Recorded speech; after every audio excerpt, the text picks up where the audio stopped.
Night falls slowly over medieval Paris, not with the softness of dusk, but with a weight, as if the darkness itself knows what is about to happen.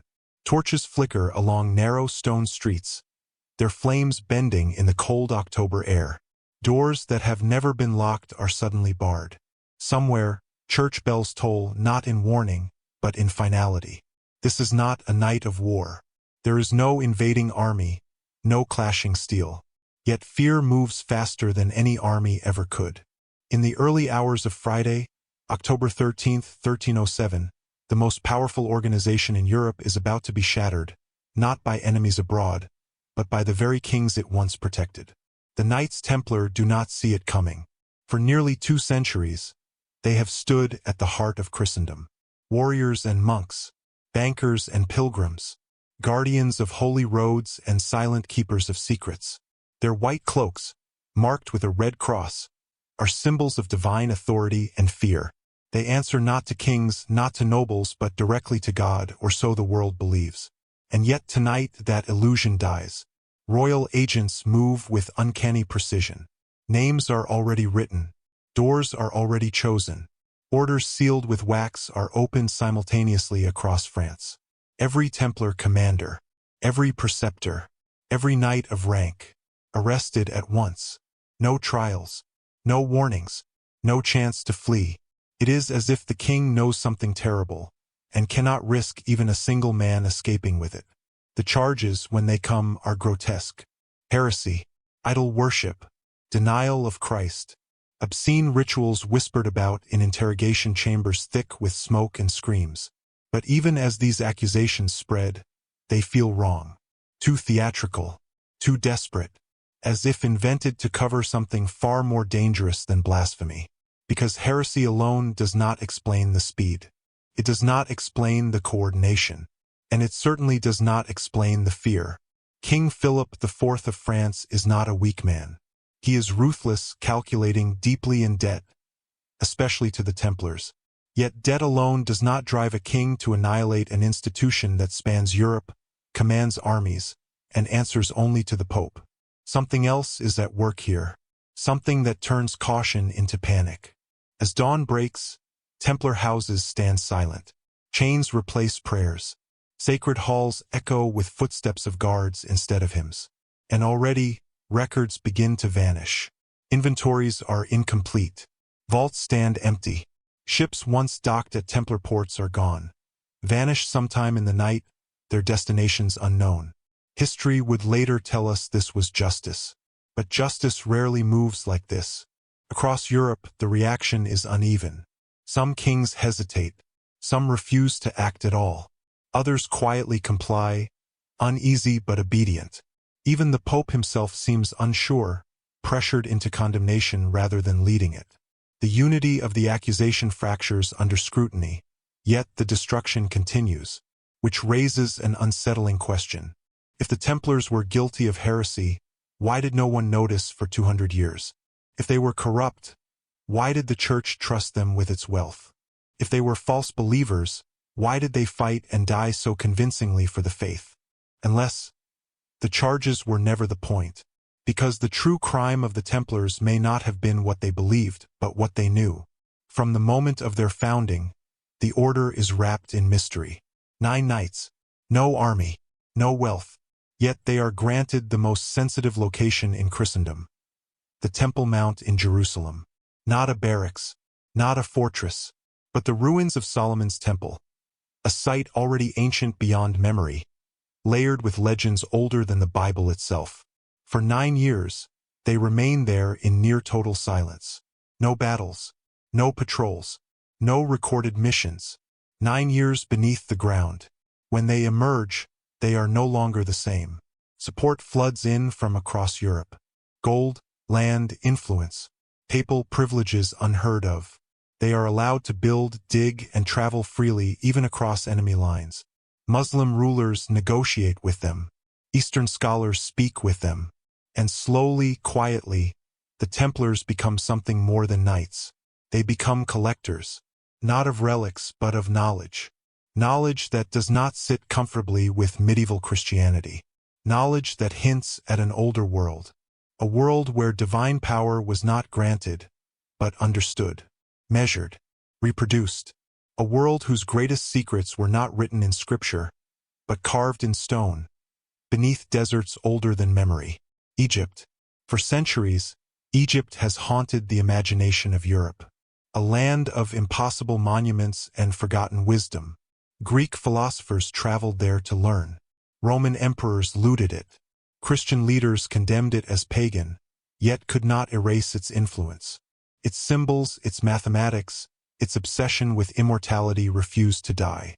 And whispers persist, faint at first, then louder, that the Templars did not stop in Jerusalem, that their search led south, that their questions led deeper, that what they uncovered was not Christian, but ancient, too ancient. By the time King Philip acts, the Templars are no longer just warriors. They are a network stretching from London to Cyprus, from Paris to the Levant. They control roads, ports, and vaults. They speak languages most Europeans do not. They correspond with scholars the Church has never sanctioned. And perhaps worst of all, they no longer need kings. That is when fear enters the equation. Fear that the Templars possess something that cannot be taxed, cannot be controlled, cannot be burned, because knowledge, once uncovered, is far more dangerous than any sword. As the trials drag on, confessions are extracted under torture. But listen closely to what the knights actually say. Between screams and contradictions, patterns emerge. Strange rituals misunderstood. Symbols misnamed. Acts described by men struggling to explain ideas they were never meant to share. Ideas stripped of context. Truth reduced to crime. And when the last Grand Master, Jacques de Molay, is burned alive on an island in the Seine, something remarkable happens. He does not beg. He does not repent. He calls out not to God for forgiveness but to history for judgment. Witnesses later claim he cursed the king and the pope. But perhaps what he really did was warn them. Because after the flames die, the fear does not. It lingers. Templar symbols continue to appear centuries later. In cathedrals, in strange geometry, in whispered traditions passed through secret societies. And always, the same question resurfaces. Quietly, dangerously. What did they find? What truth was so destabilizing that an entire order had to be erased? Its reputation poisoned. Its knowledge buried beneath accusations no one fully understood. Tonight, as the torches burn and the doors break open, history wants us to believe this is the end of the Templars. But perhaps this is only the moment when the secret disappears from sight. Because secrets this powerful are never destroyed. They are hidden. To understand why the Templars mattered, and why their knowledge became dangerous, we must step into a world that no longer exists. A world where faith was not private, but absolute. Where heaven and hell were not metaphors, but destinations as real as any city on a map. Medieval Europe lived under a sky filled with meaning, and every event, from famine to victory, was believed to be guided by divine will. This was a world starving for certainty. The late 11th and early 12th centuries were an age of fractures. Empires weakened, borders shifted. The Church struggled to unify belief across languages, kingdoms, and cultures that barely trusted one another.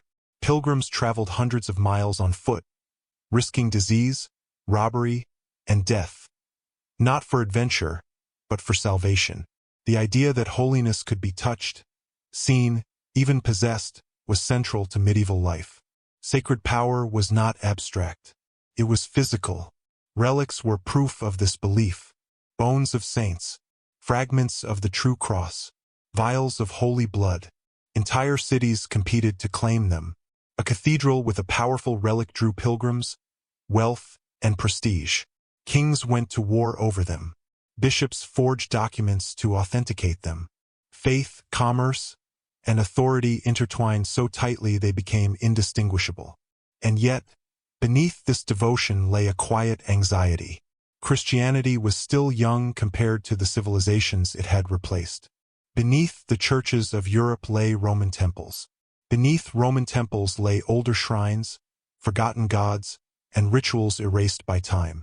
The Bible told a sacred story, But it did not explain everything. Where had humanity come from before Adam? Who built the ancient wonders that predated Christ by millennia?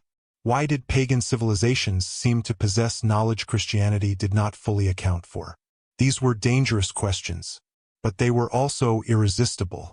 The Crusades were born from this tension, part holy mission, part political expansion, part desperate search for legitimacy. Jerusalem was not just a city, it was the spiritual center of the world. Whoever controlled it stood closer to God than anyone else. To reclaim it was to reclaim divine authority itself. But the East was not empty. Crusaders arriving in the Levant encountered something unsettling. Cities older than European kingdoms. Libraries preserved by Muslim scholars while Europe burned its own texts. Mathematics, astronomy, medicine, entire fields of knowledge unknown in the West. The Islamic world did not see knowledge as a threat to faith, but as a way to understand God more deeply. This encounter shook Europe. For the first time, Christianity faced civilizations that were not primitive or chaotic, but structured, learned, and ancient. The Crusaders fought them, but they also learned from them. And nowhere was this contrast more powerful than in Egypt. Egypt was different. Even in the medieval imagination, Egypt was not merely a land, it was a memory. A civilization that existed before recorded history. Its monuments defied explanation. Its hieroglyphs were unreadable, yet clearly intentional. Massive stone structures aligned to stars, not saints. Tombs built not for life, but for eternity. To medieval Christians, Egypt was paradoxical. It was condemned in Scripture as pagan and enslaving, yet revered as the cradle of wisdom. Moses was raised there.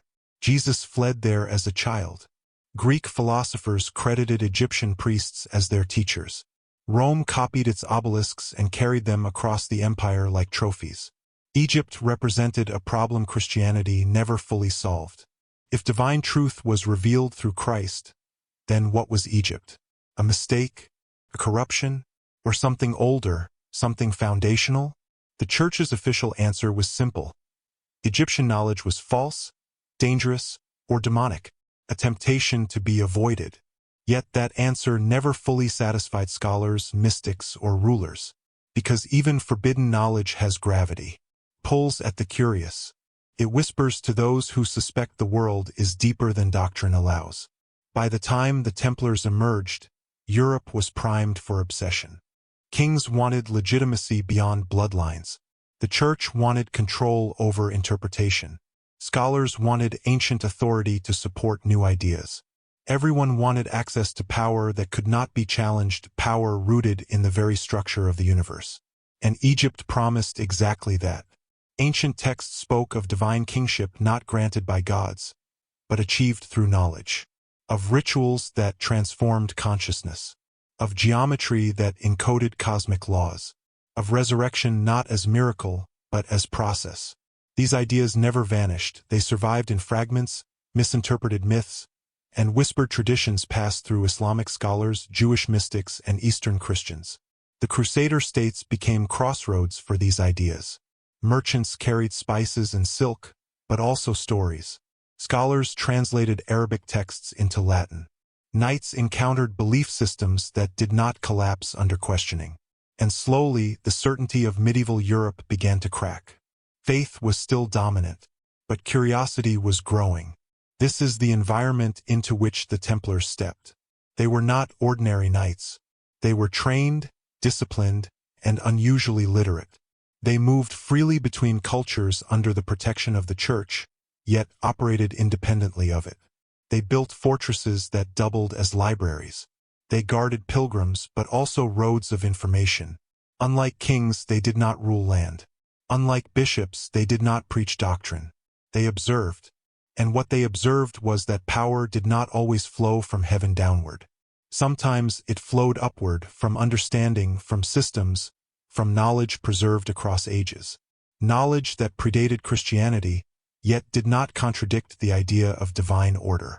This realization was intoxicating and terrifying, because if sacred power existed before the Church, then the Church was not the beginning but an inheritor. And inheritors can be challenged. Egypt embodied that threat. It suggested that humanity had once known more than it currently remembered. That wisdom could be lost. That civilization could fall not because of sin, but because knowledge was forgotten, buried, or deliberately erased. For medieval Europe, this was not merely historical speculation. It was existential. To admit that Egypt held truths beyond Christian revelation was to admit vulnerability. It meant the past might judge the present.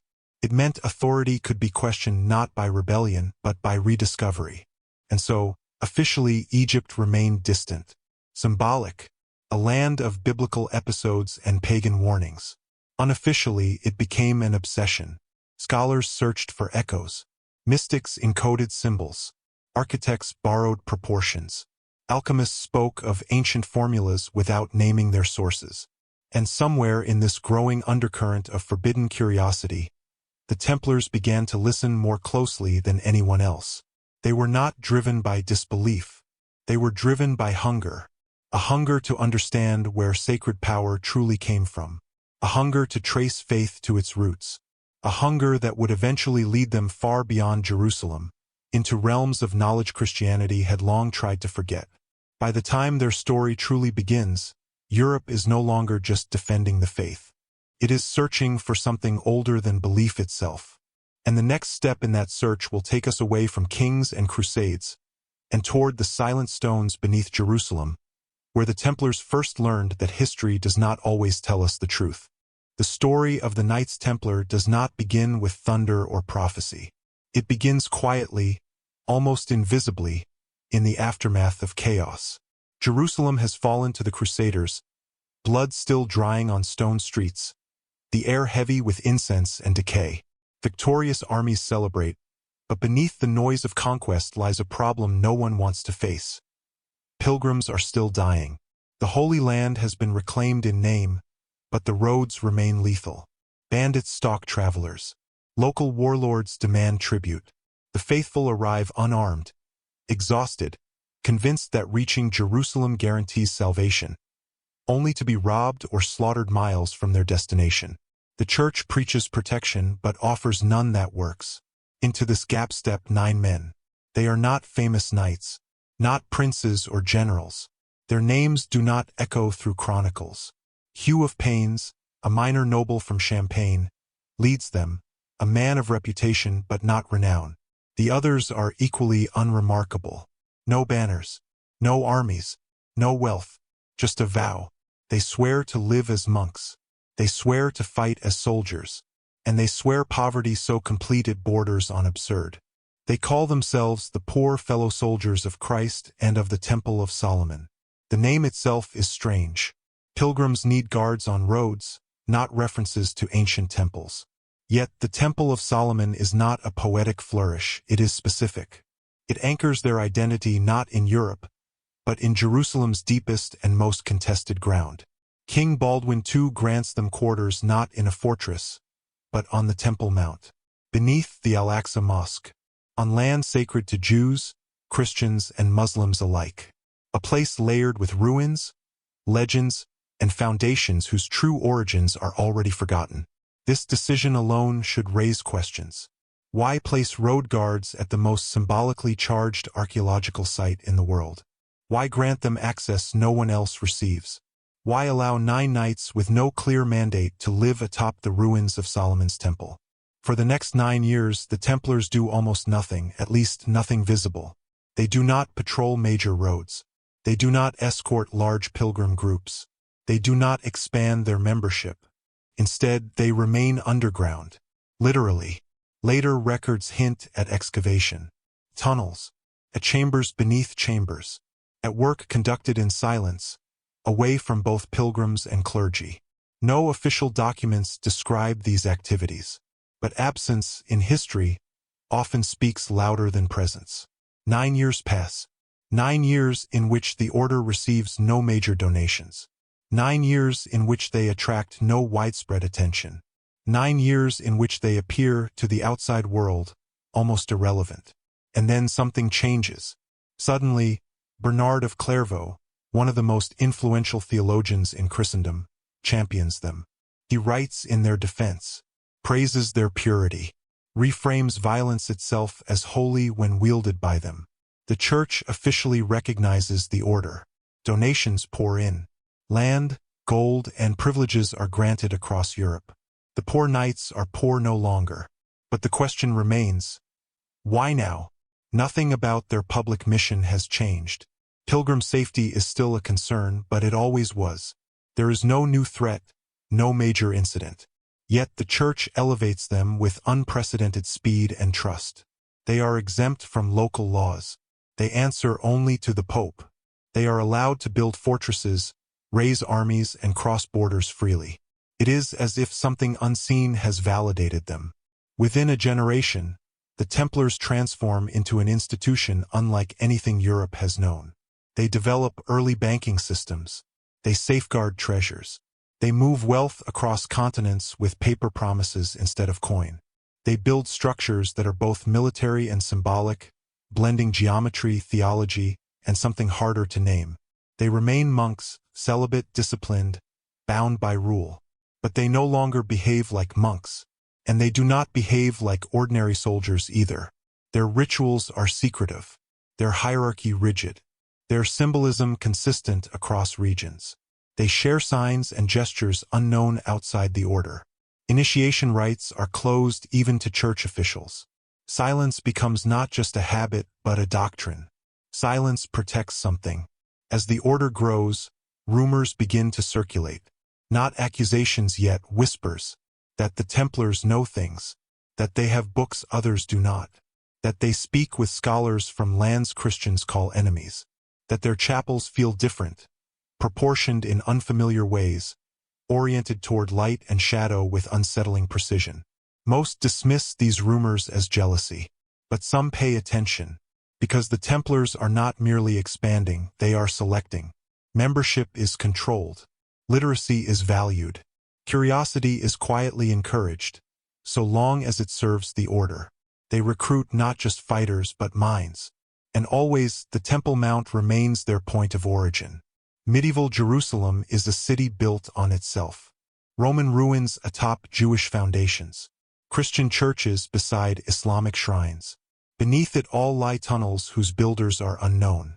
Some predate scripture. Others predate memory. To live there is to live atop buried time. If the Templars were searching, this was the place to begin. Later legends will claim they found relics, the Ark of the Covenant, the menorah, sacred texts. These stories are tempting, but simplistic. Relics inspire devotion, but they do not explain transformation. They do not explain banking systems, architectural revolutions, or theological unease. Knowledge does. Knowledge that reframes the past. Knowledge that challenges authority without openly confronting it. Knowledge that can be hidden in symbols, proportions, and rituals rather than words. The Templars never write a manifesto. They never declare a revelation. They never claim divine insight beyond orthodoxy. They simply act, as if they know something others do not. This restraint may be their greatest clue, because true heretics preach. True revolutionaries announce themselves. The Templars remain quiet. As decades pass, their presence becomes normalized. Kings rely on them. Popes defend them. Pilgrims trust them. The order's origins fade into myth. Few remember that they began as 9 men with no resources and no clear mission, granted access to the most sensitive site in the Christian world. Even fewer ask why. But memory has a way of resurfacing. Centuries later, when their enemies finally strike, the accusations will not focus on greed or power. Those would have been easy. Instead, they will focus on ritual, on belief, on what happens behind closed doors. Because even their enemies sense that the heart of the order lies not in what the Templars did, but in what they understood. Understanding that may have begun beneath Jerusalem, but it did not end there. Whatever the Templars uncovered during those silent years did not remain buried. It traveled with them, shaped their structures, guided their alliances, and slowly, subtly, pulled their gaze southward, toward an older land, an older silence, and a civilization whose secrets had survived every conquest. The poor knights were never meant to stay poor. They were meant to guard something far more valuable than roads or pilgrims. And now that we have traced their quiet beginnings, we must follow the path their curiosity opened. Deeper beneath the Temple Mount, and beyond Jerusalem itself, toward the first true turning point in their hidden journey. Beneath the Temple Mount, silence is more than absence of sound. It is a presence in itself. Stones laid thousands of years earlier bear the weight of empires, prayers, and blood. Every arch, every column, every worn step has a story, though no historian living in the medieval period could fully read it. The Templars enter this world like shadows. They are not tourists. They are not conquerors. They are observers, excavators, seekers.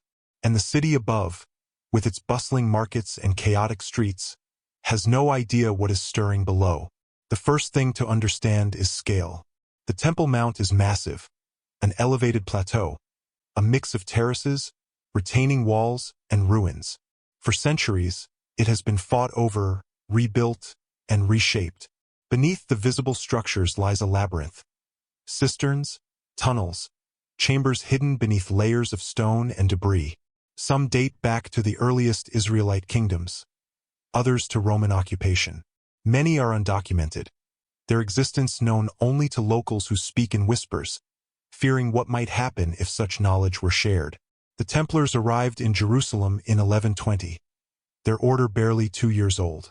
They were given quarters on the southern end of the Temple Mount, near the Al-Aqsa Mosque, already a complex of religious, political, and architectural significance. But their mandate was not merely ceremonial. Records from later chroniclers hint at a peculiar mission: excavation, digging, searching for what was buried beneath the surface. Treasures, yes, but more than gold or jewels. Something older, something dangerous, something the world might not be ready to see. The Templars' work beneath the mount was meticulous. Contemporary chronicles rarely mention it, but later legends describe tunnels cut into bedrock, passageways that seem to defy logical architectural planning, chambers hidden behind false walls, and shafts leading to unknown depths. Some sources claim the Templars moved vast amounts of stone, far more than needed for ordinary repairs. Others speak of staircases descending into darkness, lined with symbols, carved signs that only the initiated could read. We must imagine what these tunnels were like. Damp, narrow, and echoing with the Templar chants. Candles flickering against walls etched with symbols older than the Templars themselves. Every echo carries secrets. Every shadow hints at something deliberately concealed. The knights would have moved in silence, speaking only when necessary, because sound could travel. Knowledge is fragile, and in these early days the Templars already treat it as dangerous. Why? Because Jerusalem itself was a crossroads of civilizations, each with a story to tell. The Templars encountered remnants of Israelite construction, Roman fortifications, and Byzantine modifications. Each layer is a testament to knowledge accumulated over centuries. Among these layers were hidden chambers, possibly used by priests, scribes, or secret societies whose names were lost to time. These were not mere storage rooms. They were repositories of memory, of systems, of beliefs encoded in architecture. The Templars, trained in observation, would have recognized that. One particularly enigmatic account survives in fragments: the discovery of a subterranean chamber beneath the original site of Solomon's Temple. Chroniclers do not agree on its contents, and modern historians often dismiss these tales as legend. But descriptions hint at objects unlike any known to the Templars.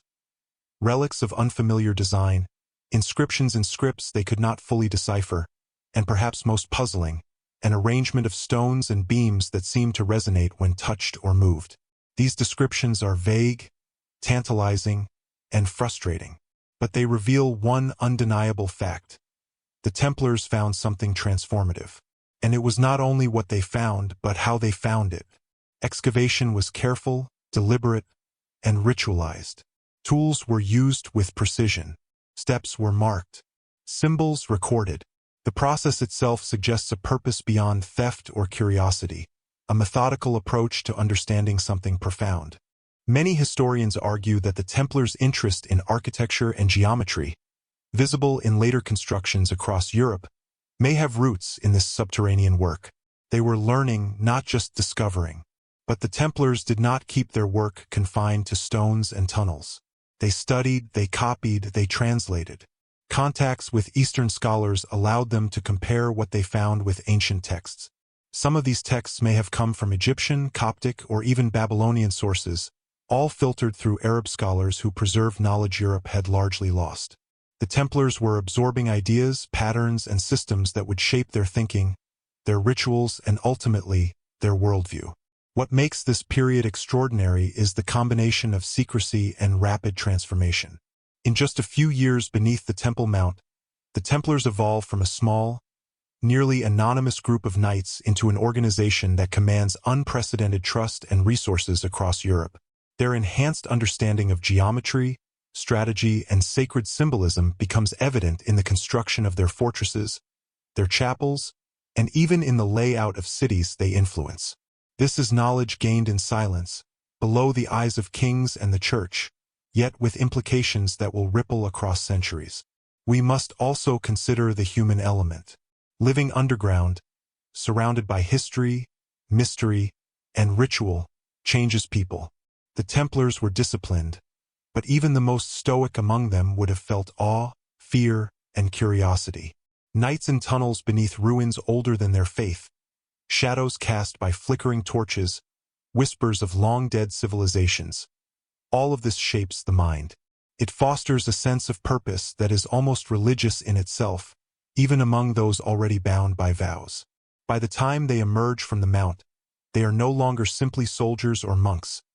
They are custodians of a hidden truth, burdened with knowledge whose full significance few could yet comprehend. Yet, for all their care and devotion, something is already troubling them. The world above remains unready for the secrets they uncover. Temptation exists in every corner. Men who might misuse knowledge, kings who might covet it, enemies who would kill for it. The Templar silence is not only pious, it is survival. Their secrecy becomes a shield, and the tunnels beneath the mount are not just physical spaces, but mental and spiritual training grounds for restraint, discernment, and foresight. After nearly a decade of subterranean work, the Templars emerge. Their mission remains officially incomplete. Pilgrims still require protection. Roads remain dangerous, but the order has changed fundamentally. They carry with them a combination of practical skill, sacred understanding, and perhaps knowledge that borders on the forbidden. The European Church sees only what they want, disciplined warriors devoted to God. But the Templars themselves know differently. They know that beneath Jerusalem, history has whispered its oldest secrets to those willing to listen. This knowledge will not remain beneath the mount. It will shape their architecture, influence their banking system, and guide their alliances. It will prepare them for journeys further south, into Egypt, and into realms where civilizations even older than Jerusalem have left traces of wisdom. The tunnels of Jerusalem are the first step, but the path has only begun. What they find beneath the stones is more than history, it is possibility. Possibility that faith and reason can intersect. Possibility that knowledge, if wielded wisely, can confer power invisible to kings. Possibility that the past, long buried, contains instructions for navigating a present dominated by uncertainty and danger.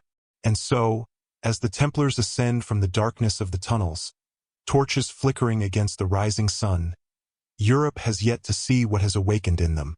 The Order is about to enter a period of rapid expansion, immense influence, and subtle manipulation of events across the continent. Yet none of this would be possible without those quiet years beneath the Temple Mount, where stone, shadow, and silence combined to teach them lessons that the rest of the world would never learn. At least, not yet. The tunnels, the chambers, the hidden inscriptions, they were more than discoveries. They were the beginning of a transformation that would ripple through centuries. And for the Templars, the question would soon become, how far should knowledge take them, and how far should they allow the world to see? Because beneath Jerusalem, they learned a truth both exhilarating and dangerous. Some secrets are too powerful to remain in one place, yet too dangerous to reveal. And that is the paradox that would follow them to Egypt, and eventually into history itself. The rise of the Knights Templar is one of the most remarkable transformations in medieval history, a story of a tiny band of novices growing into an organization that wielded power beyond kings and popes. Yet what is striking is not merely the speed of their ascent, but the inexplicable nature of it. Few orders or institutions in Europe could expand so quickly without scandal, revolt, or collapse. And yet the Templars, beginning as 9 humble knights in Jerusalem, achieved this with near-universal obedience, trust, and admiration. The question historians often overlook is, why? The answer begins with timing. Europe was in turmoil. Feudal lords squabbled over land. Kings juggled debts, alliances, and succession crises. The Church struggled to unify doctrine while enforcing moral and temporal authority. In this fractured landscape, a disciplined, mobile, and loyal organization became invaluable. The Templars were uniquely positioned to fill multiple roles: protectors of pilgrims, enforcers of church policy, administrators of wealth, and even diplomats capable of negotiating across cultures. They were useful, but usefulness alone does not explain the scale of their rise. What separates the Templars is their combination of sacred purpose and worldly skill. They are monks and warriors simultaneously, bound by vows of poverty, chastity, and obedience, yet capable of commanding armies, managing estates, and handling gold on a continental scale. Few could rival them in martial prowess, and fewer still in financial acumen. They developed early banking systems centuries before modern Europe would formalize them. Pilgrims could deposit assets in Paris and withdraw them in Jerusalem. Kings could fund campaigns without carrying mountains of coin. The Templars created trust networks across Europe, and trust is power in a time when betrayal is as common as taxation. Yet power is often accompanied by envy, suspicion, and fear. The Templars' rapid growth does not go unnoticed. Secular rulers watch with fascination and unease. Kings, who have historically taxed and controlled every powerful institution within their borders, find themselves challenged. The Templars answer to the Pope, not to earthly authority. Their wealth, their lands, and their autonomy create tension that simmers quietly beneath public admiration. To their neighbors, the Templars are both miraculous and threatening, a paradox that will later shape the charges brought against them. Their transformation is further fueled by the knowledge they acquired in Jerusalem. The tunnels beneath the Temple Mount were not merely physical exercises.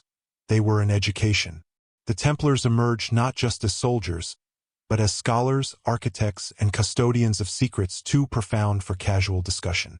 They understand geometry, symbolism, and perhaps even philosophies preserved from civilizations older than Christianity itself. This understanding manifests in everything they do: the precise construction of fortresses, the orientation of chapels to light and shadow, the layout of commanderies that mirrors cosmological principles. Observers may see military or religious logic, but the Templars' designs hint at deeper knowledge, patterns, proportions, and alignments that speak of a civilization's lost wisdom. Part of their rise also lies in psychological strategy. The Templars cultivate an image carefully. Their white cloaks with the red cross symbolize purity and sacrifice. Their discipline inspires awe and fear. Their ceremonies, cryptic to outsiders, create an aura of mystery that reinforces obedience among their own ranks and intimidation among enemies. Silence becomes a tool. Secrets become a weapon. Every detail, from the design of a fortress to the arrangement of a procession, serves a purpose beyond practicality. It signals power and, more importantly, understanding. The order also benefits from a network that spans the known world. Crusader states, Eastern scholars, Coptic priests, and even some Muslim advisors provide insights the Church cannot officially endorse. The Templars are not simply absorbing information. They are integrating it, synthesizing ancient knowledge with contemporary skill. It is this integration that distinguishes them from ordinary knights or religious orders.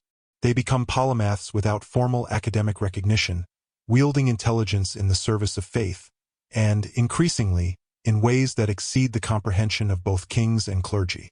Their sudden growth in wealth and influence does not come without tension. Some contemporary accounts describe suspicion, jealousy, and fear among local lords who previously controlled the same resources. Others hint at quiet rivalries within the church itself. Yet the Templars are protected not despite their unusual ascent, but because of it. The Pope grants privileges that other orders would only dream of: immunity from local law, the right to build and govern estates independently, and the authority to move freely across political boundaries. Their independence is remarkable. It is unprecedented. It is almost unnatural, a fact that will later be used to justify accusations of heresy and conspiracy. At the same time, their growth reveals something deeper. The Templars are learning to wield influence invisibly. They do not flaunt wealth unnecessarily. They do not proclaim new doctrines. They act with discretion. The order's internal hierarchy, rituals, and knowledge distribution ensure that power is concentrated yet protected. One knight may understand finances, another military strategy, another ancient knowledge from Jerusalem, but no single individual wields the totality of their understanding. This distributed wisdom makes the order resilient, enigmatic, and frighteningly effective. The Templars' reputation as incorruptible warriors of faith becomes legend. Tales of their bravery in battle, their unwavering devotion, and their miraculous successes circulate widely. Pilgrims tell stories of knights appearing in the moment of greatest need, defending convoys against impossible odds. Kings cite them as examples of divine favor. Popes refer to them as a model of holy discipline. Yet behind these stories lies a subtler reality. The Templars' power is rooted not merely in arms or devotion, but in knowledge that they carry silently, that informs their decisions, that allows them to predict and influence events with precision that seems almost prescient. By the time the order reaches its apex in the 13th century, it is an institution unlike any other in Europe. From humble beginnings as 9 poor knights guarding pilgrims, the Templars have become landowners, bankers, military commanders, and custodians of forbidden knowledge. They operate in a sphere above kings, beyond feudal obligations, and yet their influence touches every level of society. They are feared, respected, and envied simultaneously, a combination that ensures both their survival and the inevitability of future conflict. Their rise is not merely a story of ambition or opportunism. It is a transformation forged in silence beneath Jerusalem, nurtured in disciplined study, and accelerated by the unique conditions of medieval Europe. It is a story that intertwines faith, knowledge, power, and human psychology in ways that continue to fascinate historians, mystics, and storytellers alike. And as the Templars grow, one reality becomes clear. Their expansion is not random. It is guided by an unseen purpose, a quiet understanding that the world above may not yet be ready for the knowledge they carry. Their rapid ascent is both an opportunity and a warning, a sign that power can grow not only through conquest, but through wisdom, secrecy, and discipline. As Europe watches this extraordinary transformation, few realize that the Templars are preparing for something far greater than wealth or military dominance. Their eyes, sharpened by years beneath the Temple Mount, are beginning to look southward, toward Egypt, toward the source of civilizations older than any European kingdom, and toward secrets that will ultimately challenge the very foundations of faith, authority, and history itself. In that quiet, almost imperceptible way, the Templars' rise becomes more than the story of power. It becomes the story of destiny, a destiny that begins with humble knights, forged in silence, and set on a path toward revelations that will echo through centuries. Egypt. To medieval Europe, the word itself conjured wonder, fear, and obsession all at once. It was a land both biblical and pagan, a place where Abraham, Moses, and Joseph once walked, yet also a civilization older than Scripture could fully account for. To the European imagination, Egypt was a puzzle. Temples and pyramids whose sheer scale defied understanding, rituals whose meaning had been lost to time, and knowledge whispered to survive only in fragments, hidden behind hieroglyphs that no Western scholar could read. And somewhere in that land of golden deserts and fertile Nile valleys lay secrets the Templars could not ignore. By the mid-12th century, the Templars were no longer the poor knights of Jerusalem. Their influence stretched across Europe, and their curiosity had evolved into something more precise, almost scientific. They had studied tunnels beneath the Temple Mount, traced architectural patterns, consulted Eastern scholars, and absorbed knowledge that made them different from any other order. Yet what they had in Jerusalem was only a beginning. The city was a crossroads, but not the source. The order's attention inevitably turned to Egypt, a civilization both alive and dead, rich with structures, scrolls, and wisdom buried under centuries of sand and conquest. Egypt was a crossroads of civilizations itself. The Greeks, Romans, Byzantines, and Arabs had all left their mark. Ancient temples and tombs, some older than the Hebrew scriptures, persisted in remote deserts. Cities like Alexandria remained centers of learning, preserving manuscripts, maps, and mathematical knowledge unknown in Europe. Pilgrims and travelers brought tales of monumental tombs, intricate astronomical instruments, and priesthoods that claimed to hold the key to immortality. To the Templars, these were not stories to dismiss. They were signals, clues pointing toward truths that could redefine power, faith, and human potential. Unlike Europe, where the Church dictated the interpretation of sacred history, Egypt offered layers of freedom and danger. Knowledge was guarded, but not eradicated. Monks, scribes, and scholars had preserved texts and rituals under Islamic rule. Hidden beneath mosques and temples were libraries containing fragments of the past, scrolls detailing geometry, astronomy, ritual, and what some later texts would describe as divine mechanics. The Templars' unique combination of religious authority, military skill, and curiosity gave them access to sources that would have been denied to ordinary scholars or kings. The order's presence in Egypt was both strategic and clandestine. Strategically, Egypt controlled the trade routes of the Eastern Mediterranean, the lifeblood of Crusader states and European commerce. Control or access to these routes meant influence over wealth, armies, and political alliances. But beneath strategy lay another motivation: knowledge. The Templars were drawn to the Nile Valley not merely to assert dominance, but to learn. Their predecessors in Jerusalem had taught them the value of buried wisdom. Egypt offered the opportunity to unearth it on a scale no one in Europe could imagine. Accounts of Templar activity in Egypt are fragmentary, often mingled with legend. Some describe small expeditions along the Nile, entering remote temples abandoned by dynasties long gone. Others speak of secret meetings with local scholars, men who held manuscripts in languages forgotten by the Western world, or who had inherited oral traditions tracing back to pre-dynastic priests. There are hints that the Templars studied not only religious practices but also technology, water management, star tracking, and architectural precision that suggested an understanding of forces and mechanics far beyond contemporary European knowledge. One recurring theme in these accounts is the focus on hidden chambers, pyramids, and tombs. Some claim the Templars gained access to areas sealed since the age of the Pharaohs. Whether through negotiation, bribery, or quiet excavation, they are said to have explored corridors lined with inscriptions and symbols designed to guide only the initiated. Modern historians debate the reality of these ventures, yet the consistency of the stories suggests that something extraordinary occurred, enough to leave an imprint on Templar architecture, ritual, and strategy for generations. It is important to note that the Templars did not act as plunderers. Their goal was never mere treasure hunting. They were methodical, disciplined, and careful to document, copy, or absorb information while leaving the physical environment largely intact. Some scholars argue that their restraint indicates a reverence for what they encountered. To them, Egypt was not a land to conquer. It was a teacher, a repository of truths that predated Christianity itself. The secrecy surrounding their Egyptian expeditions ensured that what they learned remained hidden from both European rivals and the church hierarchy, who might have misunderstood or misused such knowledge. Equally significant is the way Egypt influenced the Templars' worldview. European feudal structures were rigid. Kings, vassals, and serfs followed rules dictated by birth and wealth. In Egypt, they saw civilizations built on knowledge rather than title.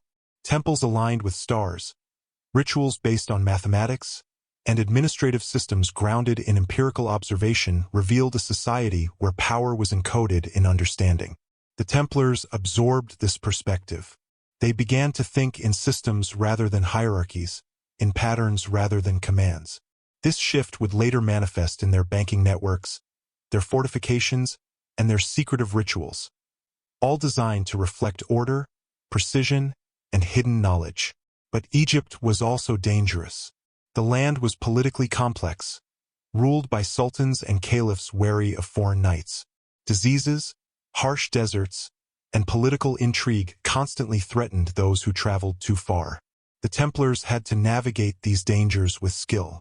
Their ability to do so enhanced their reputation, but more importantly, reinforced their own sense of purpose. That knowledge and discipline could overcome chaos where brute force might fail. The combination of danger and discovery deepened their mystique. In European eyes, the Templars were not just knights. They were explorers of the unknown, seekers of secrets too profound for ordinary men. This reputation would be instrumental in both their rise and their eventual fall. Because the more they learned, the more their existence became a threat to those who wielded traditional power.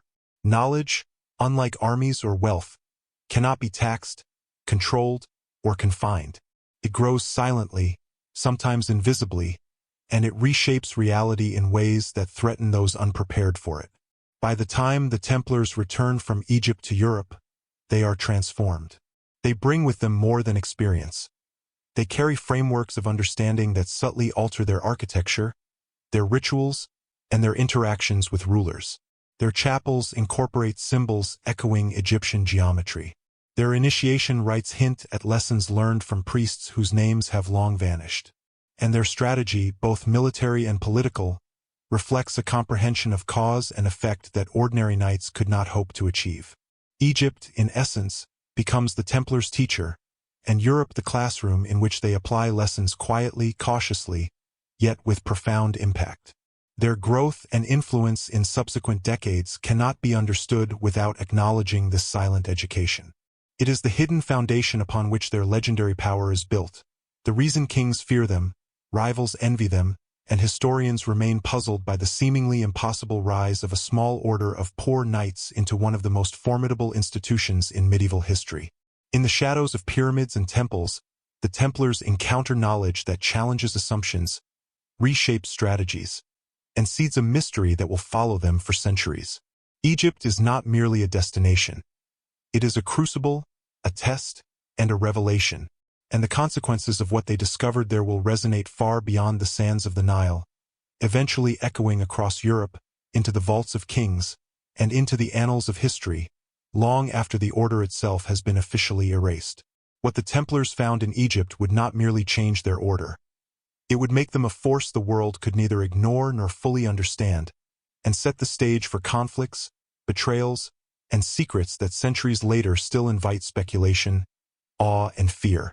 It is here, on the threshold between ancient knowledge and medieval ambition, that the story of their greatest discoveries begins in earnest. To understand the significance of what the Templars sought in Egypt, we must first look farther back, to a time long before Christ, before the Hebrew kingdoms, even before the civilizations of Mesopotamia had begun to flourish. Egypt, in its earliest incarnations, was not merely a kingdom. It was an idea. A civilization that grew out of the interplay between the harsh deserts and the life-giving Nile. In this environment, survival depended on observation, experimentation, and ingenuity. And out of these necessities arose knowledge so advanced, so precise, that it would echo through millennia, often hidden, often misunderstood, but never truly lost. Pre-dynastic Egypt, around 5000 BCE, consisted of small communities along the Nile's banks, dependent on careful irrigation and seasonal floods. But these communities were not primitive. They observed celestial patterns, developed calendars, and built rudimentary structures aligned with the sun and stars. They recognized cycles and codified them into rituals and systems. Their knowledge was practical, yes, but it was also sacred. Understanding the natural world was inseparable from understanding the divine. In their worldview, the river, the stars, and the land were not separate from human purpose. They were intertwined with it. As settlements coalesced into the first dynasties around 3100 BCE, knowledge became institutionalized. Priesthoods emerged, serving as the keepers of wisdom. Their task was not only religious but technical. They studied astronomy to regulate calendars, medicine to heal the living, and geometry to build structures that would endure centuries. These priests understood that knowledge was power, not just over others but over life and death itself. It is within this context that the Templars, 2 millennia later, would find traces of systems and understanding that challenged everything Europe thought it knew about the ancient world. The monuments of early Egypt reveal the ambition of this civilization. Temples and pyramids were not merely tombs or places of worship. They were precise instruments designed to align human activity with cosmic order. The Great Pyramid of Giza, for example, demonstrates an understanding of geometry, astronomy, and material science that astonishes modern engineers. The Templars, whose own architectural achievements in Europe would later draw admiration and suspicion, likely recognized that the ancients had achieved a mastery that seemed almost supernatural. Their studies beneath the Temple Mount would have prepared them to read the echoes of such wisdom, to see in stone, alignment, and proportion, a message about the order of the cosmos itself. But Egypt was not static. Each dynasty, each pharaoh, contributed new insights, new rituals, and new interpretations of power. Knowledge accumulated, not in books alone, but in ritual, architecture, and apprenticeship. Sacred texts were meticulously copied and preserved. Hieroglyphs encoded meaning both literal and symbolic. Temples became repositories of information, where lessons about the universe, life, death, and immortality were taught to the few deemed worthy. To the uninitiated, much of this appeared mystical or magical. To those who sought understanding, like the Templars, it offered pathways to insights unavailable anywhere else. Yet the brilliance of Egypt was never fully transparent. Knowledge was guarded rigorously, often intentionally obscured in symbols and allegory. Priests, aware of the fragility and power of what they preserved, encoded secrets in architecture, rituals, and oral traditions. Even the most careful observer could misinterpret or overlook subtle cues. This deliberate obfuscation is one reason why, when the Templars arrived millennia later, their discoveries were extraordinary. They were trained to recognize patterns, to follow traces of knowledge through symbol and structure, and to decode meanings that had survived the erosion of time, conquest, and deliberate suppression. The collapse of dynasties, invasions by Nubians, Libyans, and eventually the Assyrians and Persians, fragmented Egyptian civilization repeatedly. Temples were destroyed, texts lost, and priesthoods displaced. Yet the wisdom endured. Scribes and scholars preserved fragments in remote temples or secret repositories. Knowledge migrated into libraries in Alexandria, into Coptic monasteries, and through intermediaries into Islamic scholarship. When the Templars journeyed to Egypt, they encountered a civilization already layered with histories and secrets, each generation building upon the discoveries of those before. The Egyptian obsession with immortality is particularly significant. To Europeans accustomed to abstract theology, the notion that life, death, and resurrection could be systematized and studied may have seemed fantastical, if not blasphemous. Yet for Egyptian priests, these were empirical pursuits. They experimented with preservation, with ritual, with observation of the stars and natural cycles. They believed that by understanding the laws of the cosmos, humans could align themselves with eternity. The Templars, steeped in religious devotion but trained to observe, would have found in this an extraordinary resonance, a civilization using knowledge as a bridge between the mortal and the divine. The Nile itself was a teacher. Its floods dictated survival, and understanding its rhythms required careful record-keeping and prediction.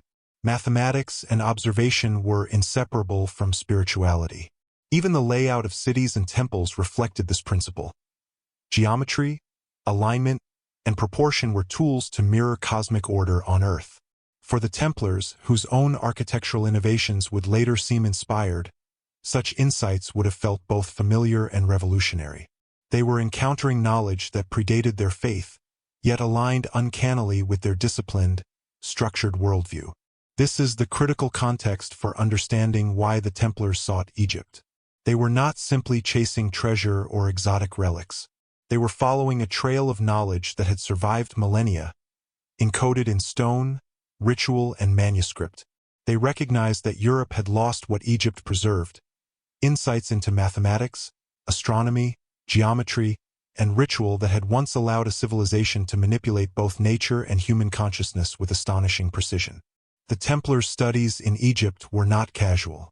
They approached temples, tombs, and hidden libraries with a methodical intelligence honed in Jerusalem.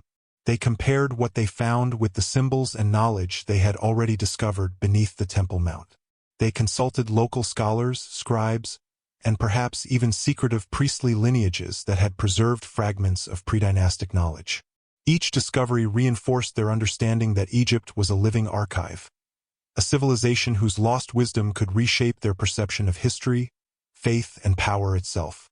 By the time they returned from Egypt to Europe, the Templars were no longer merely an order of knights and monks. They were scholars, custodians, and interpreters of ancient systems.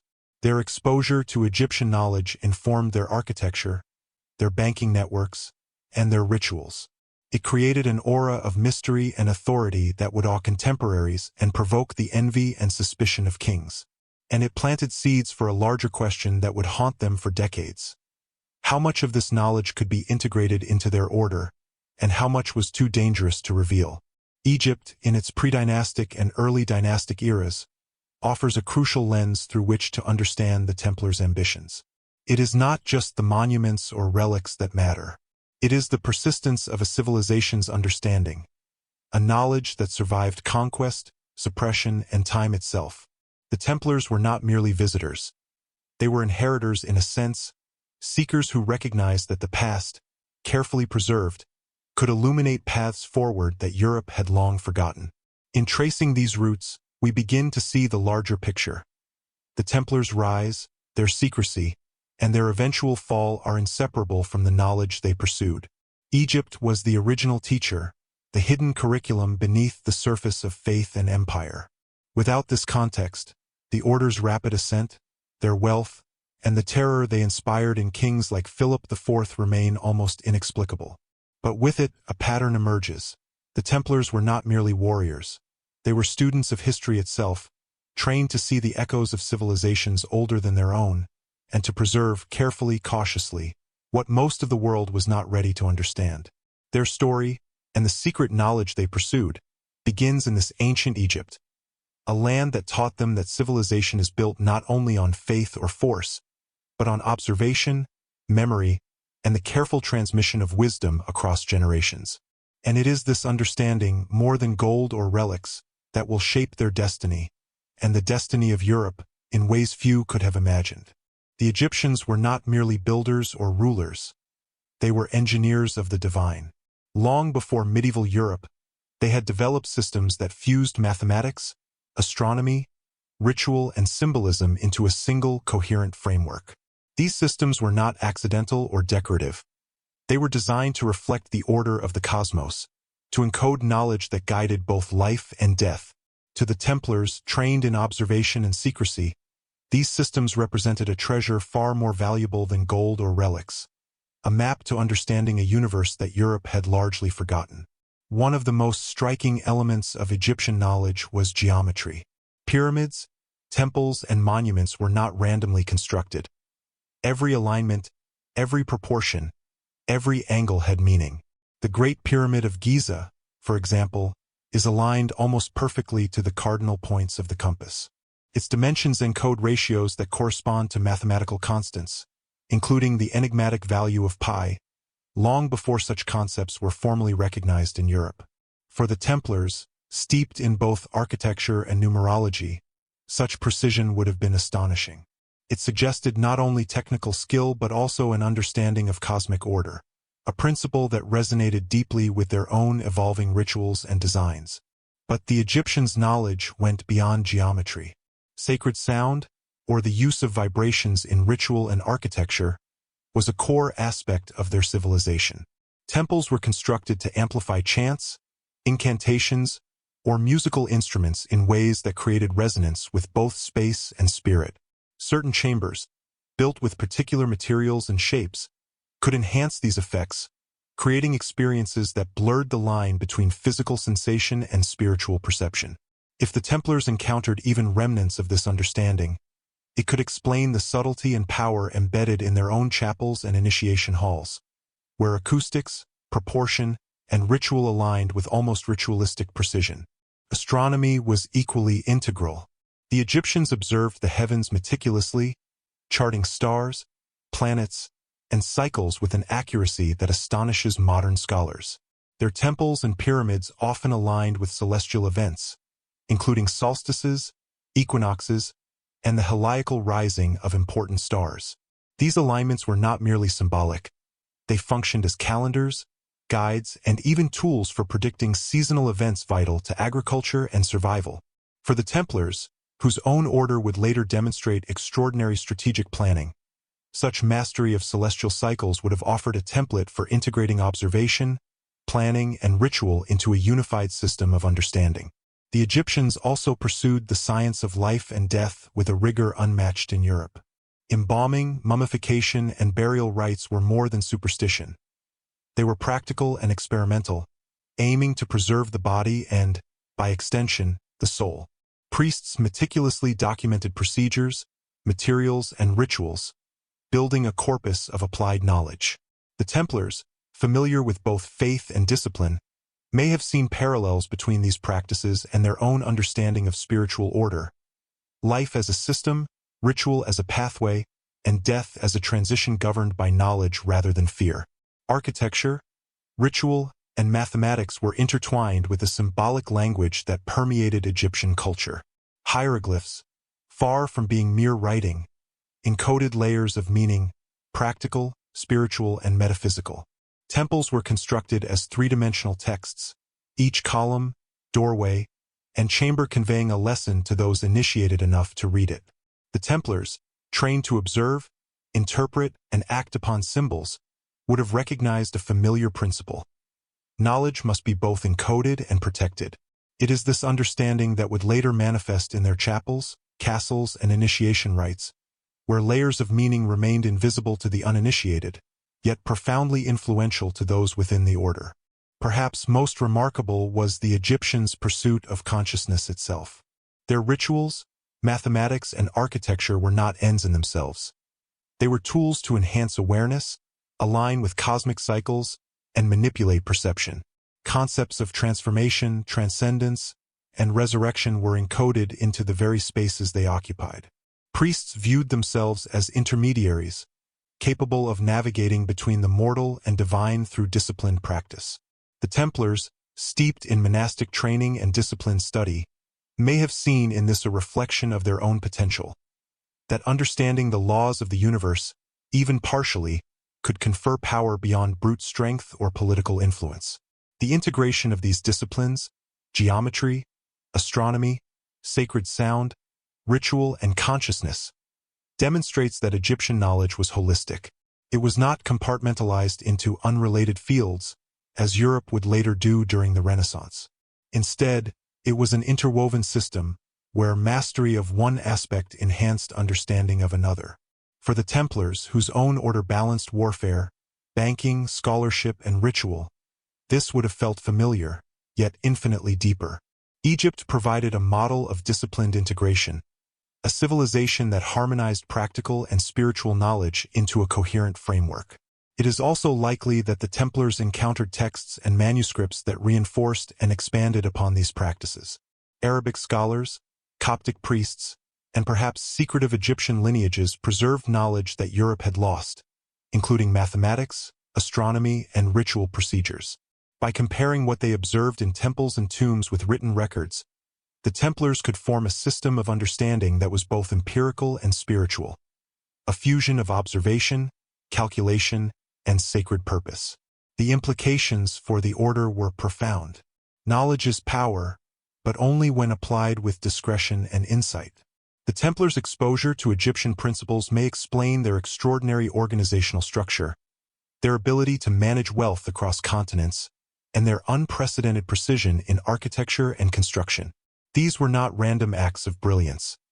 They were applications of principles learned from a civilization that had mastered the integration of science, ritual, and observation over millennia. Yet there was danger in this understanding. Knowledge that challenged prevailing assumptions, that suggested a civilization had achieved mastery of the physical and spiritual worlds long before Europe, was inherently threatening. The Templars were aware of the stakes. Their silence, their secrecy, and their careful selection of members capable of handling this knowledge reflect an acute understanding of the potential consequences. Misunderstood or misapplied, such knowledge could destabilize power structures, challenge doctrine, and inspire fear. This is why the order remained discreet in Europe, even as it expanded in wealth and influence. The Egyptian discoveries were not meant for public consumption. They were tools for internal transformation, applied to strategy, ritual, and governance. The Templars integrated what they learned into their own practices, creating an invisible architecture of knowledge that guided decision-making and shaped their unprecedented rise. In essence, the Templars' engagement with Egyptian sacred sciences was transformative. It was not mere curiosity. It was preparation. Preparation for challenges that would test their discipline, their faith, and their understanding of the world. The integration of geometry, astronomy, ritual, and consciousness gave the order a perspective that transcended ordinary European understanding. It provided a framework for power that was subtle, profound, and ultimately dangerous, precisely the qualities that would make the Templars both revered and feared. By studying the forbidden sciences of the Pharaohs, the Templars were not merely absorbing ancient knowledge. They were building a bridge between civilizations, connecting the wisdom of Egypt to the religious, political, and cultural realities of medieval Europe. This bridge would enable them to navigate challenges, innovate systems, and maintain secrecy in ways that no other order could.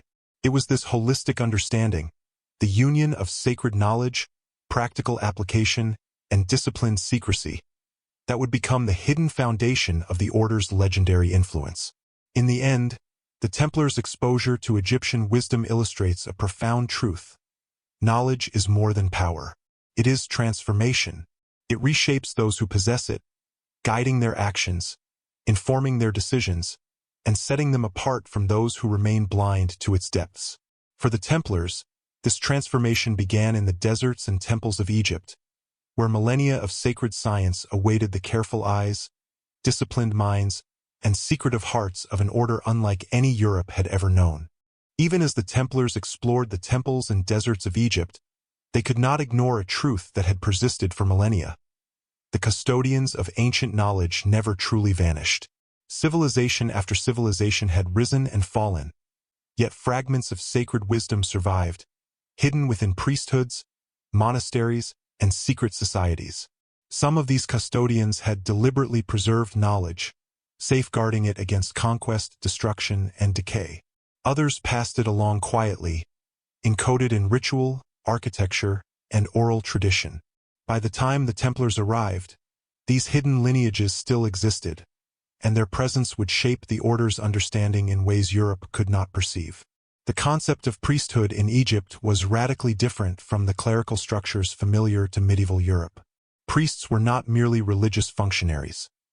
They were scholars, scientists, and engineers, responsible for maintaining a civilization's understanding of the cosmos. They studied astronomy, mathematics, medicine, and architecture with precision. They recorded their observations in texts and monuments, some of which were deliberately encoded to be decipherable only to the initiated. When foreign invaders conquered Egypt, whether Nubians, Assyrians, Persians, Greeks, or Romans, many of these priests were displaced, but they did not vanish. Instead, they migrated, taking their knowledge with them, sometimes blending into monastic orders, sometimes teaching select apprentices in secrecy. By the time the Templars arrived, some of these custodians had adopted new forms. Christian monks in Coptic monasteries, for example, preserved fragments of pre-dynastic Egyptian texts alongside Christian writings. Arabic scholars, particularly in Alexandria and Cairo, maintained libraries containing translations of older works, blending Egyptian, Greek, and Mesopotamian knowledge. Even within the Islamic world, where religion dominated intellectual life, there were pockets of preserved wisdom that had been inherited from the ancients. For the Templars, these custodians represented both opportunity and challenge. The knowledge was accessible, but only to those capable of understanding its language, context, and significance. The Templars' encounters with these hidden lineages were likely subtle, deliberate, and ritualized. They could not openly interrogate scholars or demand access to manuscripts without raising suspicion. Instead, they relied on observation, negotiation, and exchange. They offered protection, patronage, or labor in return for guidance. They observed temple rituals, measured alignments, and compared observations with what they had learned beneath the Temple Mount. Over time, they began to reconstruct principles that had survived through centuries of disruption. Principles relating to geometry, cosmology, ritual, and even consciousness itself. Importantly, the knowledge they pursued was often encoded in ways that required initiation to understand. The priests and scholars they encountered did not simply hand over texts or diagrams. They taught through experience, allegory, and symbolic practice. Architecture, sculpture, and ceremonial procedure conveyed lessons alongside written words. To the uninitiated, these lessons appeared mystical or meaningless. To the Templars, trained in observation and secrecy, they were patterns, coherent systems that could be interpreted and applied. Some historians have suggested that this exposure to hidden custodians transformed the Templars' own internal structure. Unlike other military or monastic orders, the Templars maintained layers of secrecy and specialization. Not every knight had access to all knowledge. Some focused on finance, others on strategy, others on ritual and symbolism. This division of understanding mirrored the ancient Egyptian approach. Knowledge was preserved and protected, only fully accessible to those deemed ready. The Templars may have inherited not only information but methodology, a system for ensuring that dangerous knowledge could be used wisely without falling into the wrong hands. There is also evidence that the Templars incorporated aspects of these custodial practices into their rituals and architecture. European chapels built by the order often display unusual alignments, proportional systems, and symbolic motifs that have no obvious Christian precedent. Some scholars argue that these features are echoes of Egyptian design principles, preserved, adapted, and integrated into the order's own frameworks. These were not decorative choices. They were deliberate, subtle applications of a knowledge system whose origins were far older than Europe itself. The persistence of hidden custodians also highlights the Templars' strategic intelligence. They understood that knowledge could be both a tool and a weapon. Revealing too much too soon could provoke fear, hostility, or destruction. Sharing too little risked incomprehension. By interacting with these lineages selectively and discreetly, the Templars were able to acquire what they needed while minimizing exposure. Their entire approach, disciplined, cautious, and hierarchical, reflects a sophistication that mirrors the civilizations from which they were learning. Even more profound is the human dimension. Living among custodians who had preserved secrets for centuries imbued the Templars with a sense of responsibility and awe. They were not merely students. They were inheritors of a trust that spanned millennia. This is evident in the meticulous care with which they documented discoveries, guarded treasures, and maintained secrecy. Their experience in Egypt and elsewhere reinforced a worldview in which knowledge was sacred, dangerous, and transformative. It was a power that demanded respect, discipline, and restraint. Moreover, the hidden priesthoods offered lessons beyond technical knowledge. They demonstrated how civilizations survive and adapt, how wisdom can endure political collapse, conquest, and cultural change. This understanding may have influenced the Templars' broader strategy. Their financial networks, fortress designs, and political alliances reflect not only practical skill but also a long-term perspective rooted in the patience and foresight of custodial traditions. The Templars were learning from the past how to survive the future. The influence of these surviving custodians extended beyond Egypt. As the Templars traveled across the Mediterranean, they encountered other pockets of preserved wisdom: Byzantine monasteries, Sicilian libraries, and Islamic centers of learning.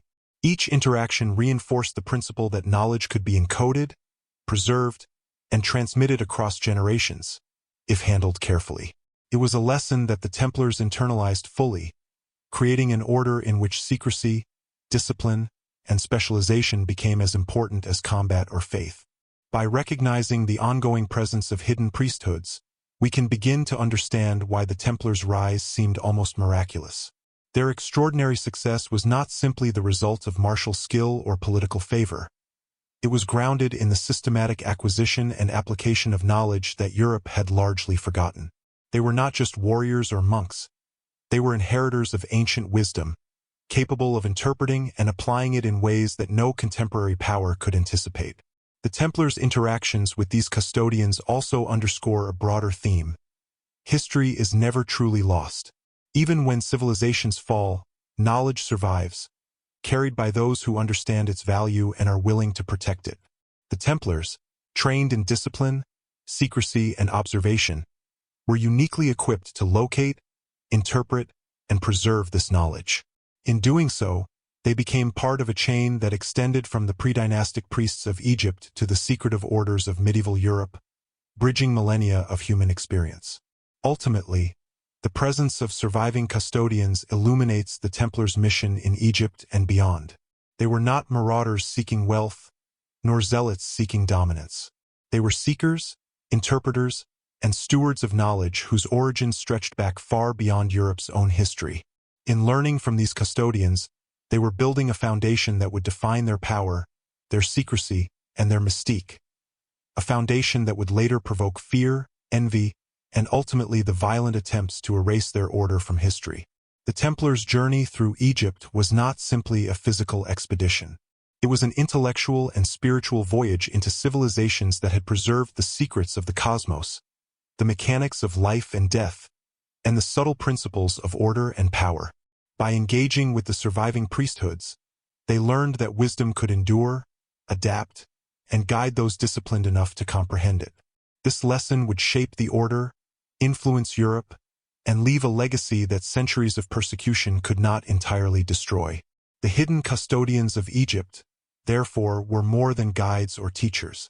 They were the keepers of the ancient truth, the living bridge between civilizations, and the unseen mentors whose survival ensured that the Templars would not only rise, but thrive in ways that ordinary history cannot fully explain. Through them, the Order glimpsed knowledge so profound that it would remain a secret for centuries. A secret that, even today, invites awe, speculation, and reverence. By the time the Templars established themselves in Egypt, their presence was no longer incidental, it was strategic. Europe had begun to recognize the Order as a formidable force, but in the East, they were something entirely different. Observers, negotiators, and intermediaries in a complex web of knowledge, culture, and power. The Order's Eastern network extended far beyond the Holy Land, linking them to Islamic scholars, Coptic priests, merchants, and even scholars from distant lands who had preserved fragments of pre-Christian wisdom. Unlike the casual encounters of ordinary travelers, the Templars cultivated these relationships with precision, recognizing that intelligence, not just gold or arms, was the key to influence. This network functioned on multiple levels. Diplomatically, the Templars were uniquely positioned to interact with rulers across faiths. They could negotiate safe passage for pilgrims, arrange trade, and even mediate disputes between Muslim leaders and Crusader states. Their reputation as disciplined, incorruptible warriors and their semi-monastic neutrality gave them credibility with both sides, a credibility few secular or religious leaders could claim. In many ways, the Templars operated like an intelligence agency before such a concept existed, gathering information that was as much about understanding the world as it was about survival. But it was not only secular and political information they sought. Knowledge, in its deepest sense, was their true objective. Contacts with Islamic scholars exposed them to centuries of learning that Europe had lost: advanced mathematics, astronomy, medicine, and philosophy. Coptic priests preserved fragments of ancient Egyptian texts, some dating back to the pre-dynastic period, containing insights into geometry, ritual, and cosmology. Even merchants and travelers carried oral traditions and coded knowledge from remote regions. The Templars acted as curators, discerning which information could be integrated into their order and which needed to be protected or withheld. Their method was subtle. Unlike conquerors or looters, the Templars did not seize knowledge indiscriminately. They cultivated relationships based on trust and mutual interest. A scholar or priest might allow them to observe a ritual, study a manuscript, or inspect a temple in exchange for protection or patronage. These exchanges were rarely documented officially, leaving behind little trace for contemporary historians. Yet the impact of these interactions was profound. The Templars absorbed patterns of thought, ritual systems, and practical applications that would later manifest across their fortresses, chapels, and banking networks. Some of the most significant exchanges involved architecture and geometry. The Templars studied Egyptian temples, Coptic churches, and Islamic structures with meticulous attention. They measured alignments, analyzed proportions, and observed how sacred space could influence perception and behavior. This knowledge informed their own constructions, from European commanderies to chapels and fortresses, blending utility, aesthetics, and spiritual resonance. A Templar chapel was more than a place of worship. It was a vessel of encoded knowledge, a structure designed to guide thought, influence ritual, and reflect principles the order had observed in civilizations far older than their own. The Templars' interactions also extended to more esoteric matters. They encountered scholars who practiced forms of sacred science, including astronomy linked to calendars, mathematics integrated with ritual, and methods for harmonizing human activity with cosmic cycles. These ideas, while unfamiliar in Europe, resonated with the Templars' growing understanding of the sacred and the practical. They began to see patterns, systems that connected human behavior, architecture, and the rhythms of the natural world. A perspective that would later distinguish them from other orders, both monastic and military. Importantly, the order's Eastern network was not static. Knowledge flowed in multiple directions. The Templars did not merely absorb wisdom. They adapted it, synthesized it, and applied it in ways that extended their influence. Banking practices, for example, reflected principles of organization, trust, and contingency learned from observing trade networks in the Levant and Egypt. Fortresses and castles incorporated geometry, proportion, and spatial dynamics observed in temples and city layouts. Even their rituals reflected a subtle integration of practices encountered during these interactions, encoded to be meaningful to those within the order yet opaque to outsiders. This network also reinforced the order's independence. Kings and popes might command armies or levy taxes, but knowledge of trade, scholarship, and ancient wisdom flowed along channels the Templars controlled. They could predict events, negotiate with insight, and maintain autonomy in ways few other organizations could. Their influence was, in part, invisible, a product of intelligence, observation, and careful application of what they had learned across cultures. At the same time, the Templars were aware of the danger inherent in such knowledge. Engaging with foreign scholars and custodians of ancient wisdom meant navigating political, religious, and cultural complexities. Missteps could provoke hostility, suspicion, or outright violence. The order's discipline and secrecy became vital. Information was compartmentalized. Not every knight knew everything. Roles were specialized, ensuring that sensitive knowledge was guarded, understood, and applied responsibly. This approach mirrored the ancient custodial practices they had studied, where knowledge was encoded, transmitted selectively, and preserved for those capable of handling it. Their Eastern network also highlights a critical paradox. The Templars operated as both insiders and outsiders. Within Christian Europe, they were part of the Church's military and spiritual apparatus, yet independent of secular oversight.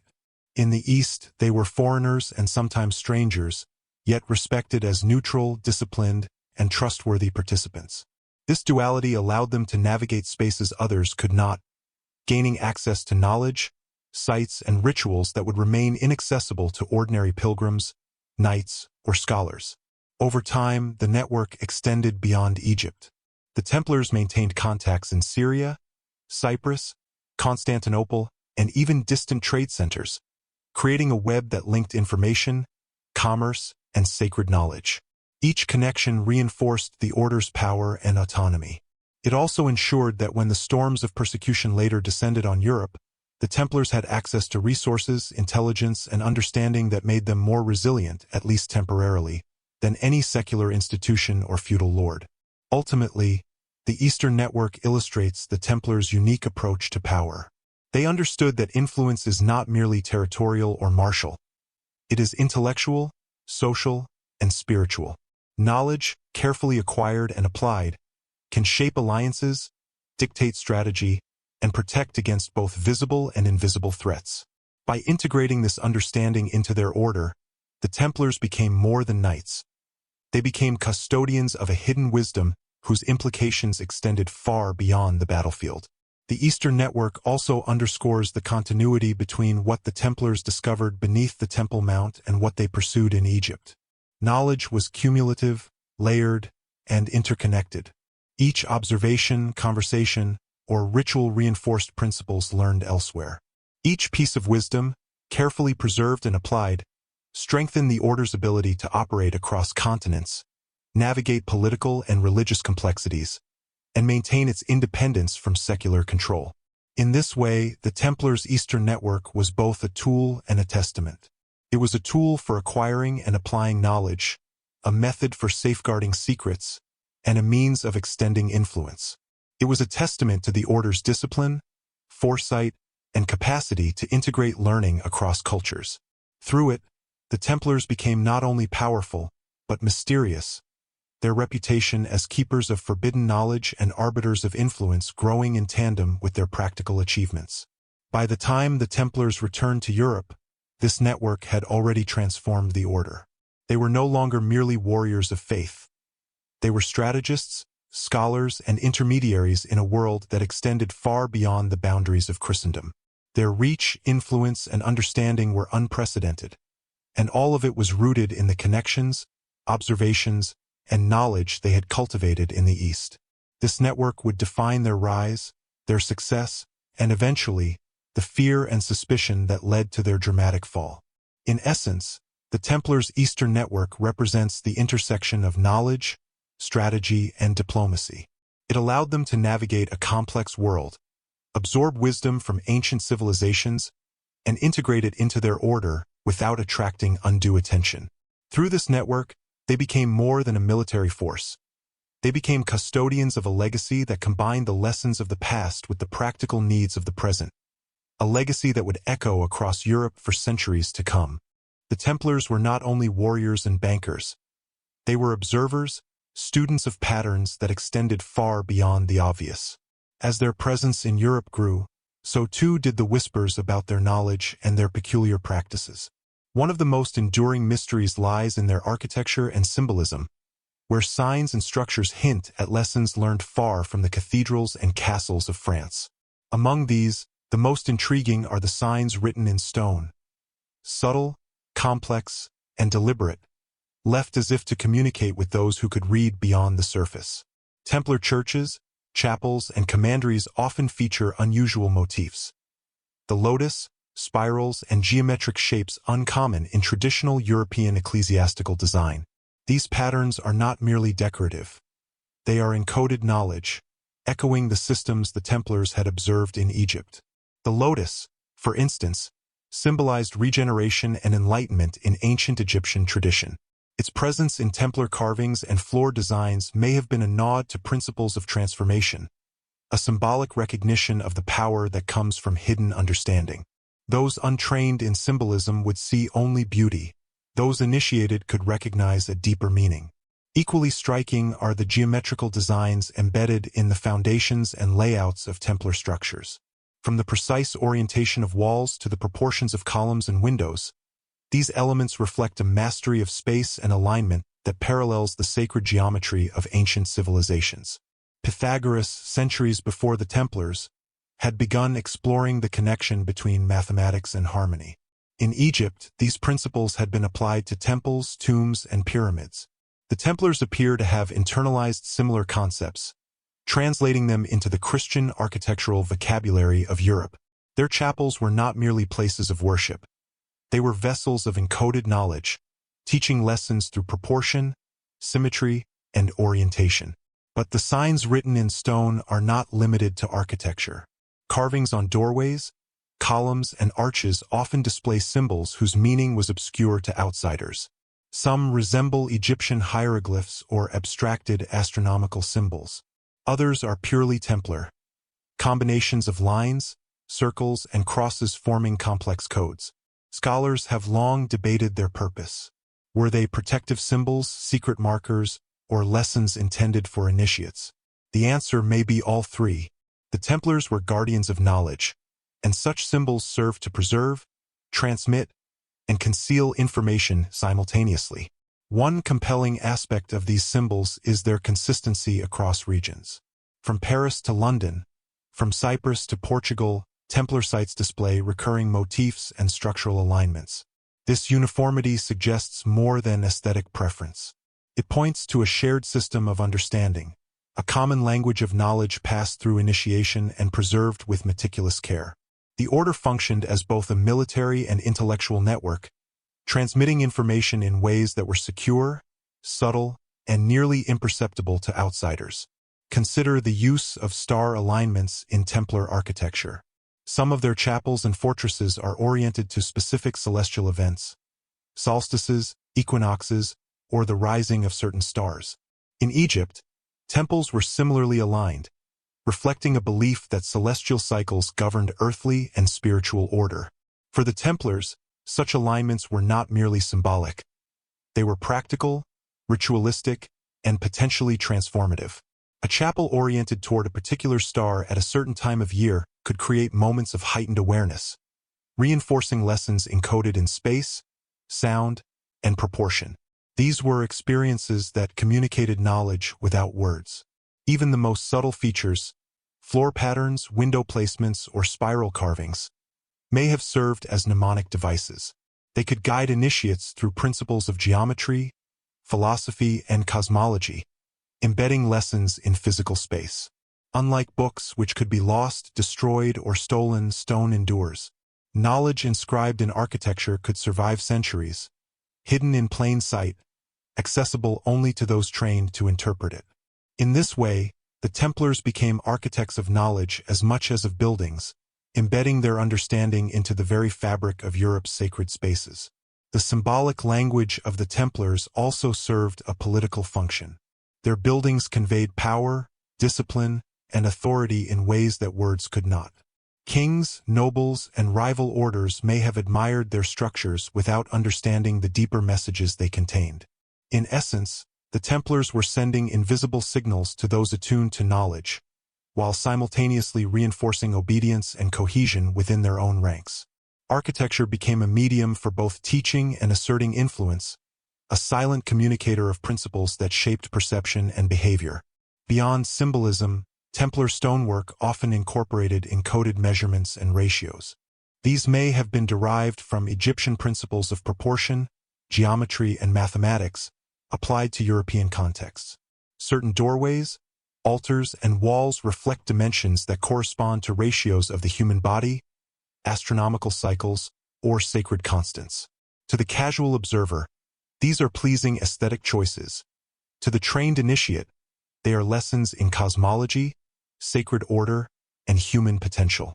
Knowledge was not only preserved but performed, experienced through movement, observation, and ritual. The signs in stone also reflect the Templars' philosophical perspective. They saw the world as layered, structured, and interconnected, where physical, spiritual, and intellectual realms mirrored each other.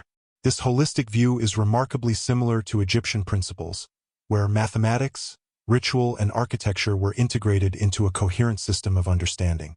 By translating these principles into their own buildings and rituals, the Templars were creating a living framework, a means of connecting the human experience to larger cosmic patterns. In some cases, Templar carvings appeared deliberately enigmatic. Certain symbols seemed to resist interpretation, challenging even those within the order. This was intentional. Knowledge, in the Templars' view, was not a commodity to be freely given. It was dangerous, transformative, and demanding of discipline. Encoded symbols ensured that only those prepared to observe, study, and understand could access its meaning. The stones themselves became teachers, revealing lessons over time, layer by layer, as the initiate matured in understanding and practice. Finally, the signs written in stone serve as a testament to the Templars' continuity and purpose. They link the order to civilizations older than Europe, to Egypt and the hidden priesthoods who preserved knowledge across millennia. These symbols reflect the Templars' dual mission: to protect, and to understand. They preserved knowledge not for personal gain, but for a disciplined order capable of applying it responsibly. In doing so, they transformed architecture from a static art into a medium of knowledge transmission, embedding lessons that could endure long after the fall of their order. In essence, the Templars' stonework is more than decoration. It is a record, a lesson, and a warning. It demonstrates that knowledge can be encoded, transmitted, and protected through space, time, and ritual. For the Templars, it became a living testament to the lessons they learned beneath Jerusalem, in Egypt, and across their eastern network. Each building, each symbol, each proportion carries meaning, a quiet but powerful statement of understanding, discipline, and foresight. A language of knowledge written not on paper, but in the enduring medium of stone. Through these signs, the Templars communicated across generations, creating a legacy that would intrigue, inspire, and mystify long after the order itself had been officially destroyed. Stone became their language, secrecy their shield, and knowledge their most enduring weapon. A silent testament to the wisdom they had acquired from civilizations older than Europe, and a hidden map pointing toward truths too powerful to reveal openly. Among the most tantalizing mysteries associated with the Templars is their connection to one of history's most revered and feared relics, the Ark of the Covenant. The Ark, according to biblical tradition, was a golden chest containing the stone tablets of the Ten Commandments, a tangible manifestation of God's presence on earth. It was said to radiate power, to protect armies, and to destroy the unworthy. For centuries, its whereabouts were uncertain, lost in the layers of history, myth, and conquest. Yet the Templars, with their unparalleled access to Jerusalem and their expertise in ancient knowledge, may have understood the Ark differently than the devout or the conqueror, not merely as a sacred object, but as a device, a system, or a repository of knowledge that could be harnessed. This idea is radical. Traditional accounts focus on faith, miracles, and divine authority. The Templars, however, were trained observers and meticulous recorders. They excavated beneath the Temple Mount, studied ancient symbols, and consulted Eastern scholars. Their approach to sacred objects was analytical, almost scientific by medieval standards. If they encountered anything resembling the Ark or even traces of it, they would have studied its construction, its composition, and the principles behind it. To them, the Ark could have represented more than divine will. It could have been a system capable of generating influence, storing knowledge, or harnessing forces that Europe could not yet understand. Some later legends suggest the Templars may have recovered fragments, or even a chamber associated with the Ark during their excavation of Solomon's Temple. These accounts are often dismissed as fanciful, but the consistency of descriptions across sources is striking.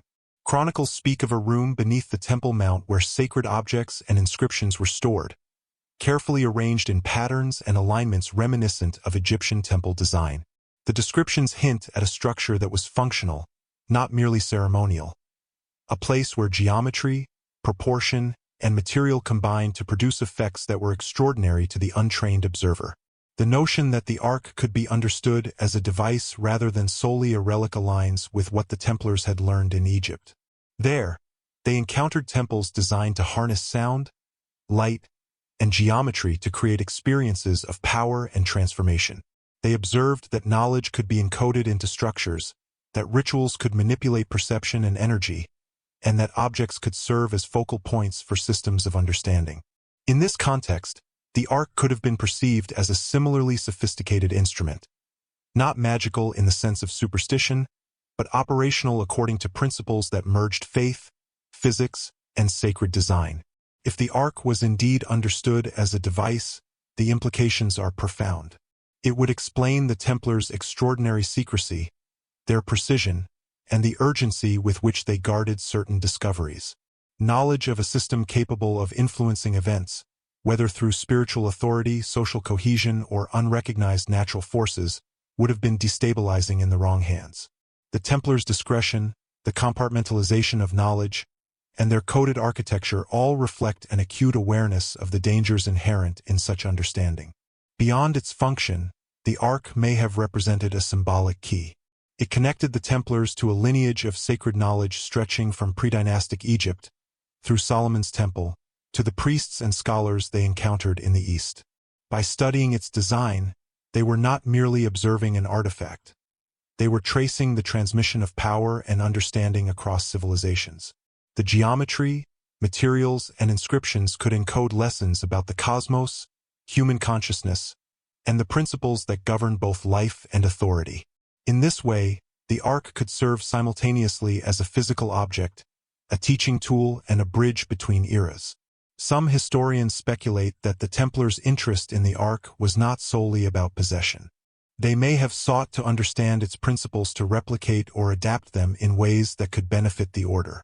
Their fortresses, chapels, and even banking systems reveal a sophisticated understanding of design, security, and organization that seems informed by principles observed in the East. The Ark, if studied as a device or system, could have provided insights into concentration, transmission, and application of power, lessons that the Templars subtly integrated into their European operations.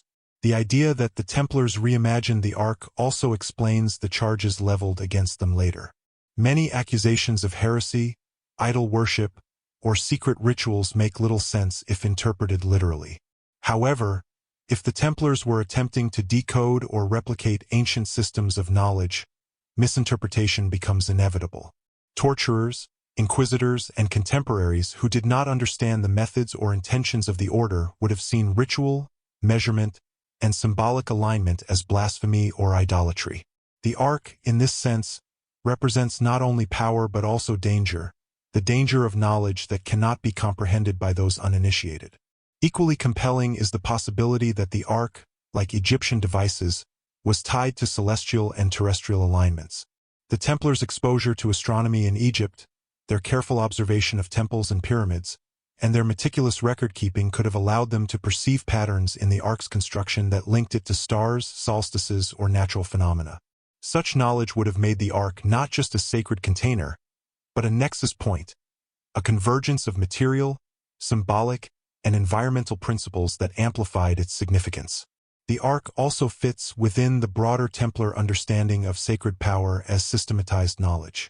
Throughout their order, they applied the lessons learned from ancient civilizations: careful observation, methodical recording, geometric precision, and disciplined ritual.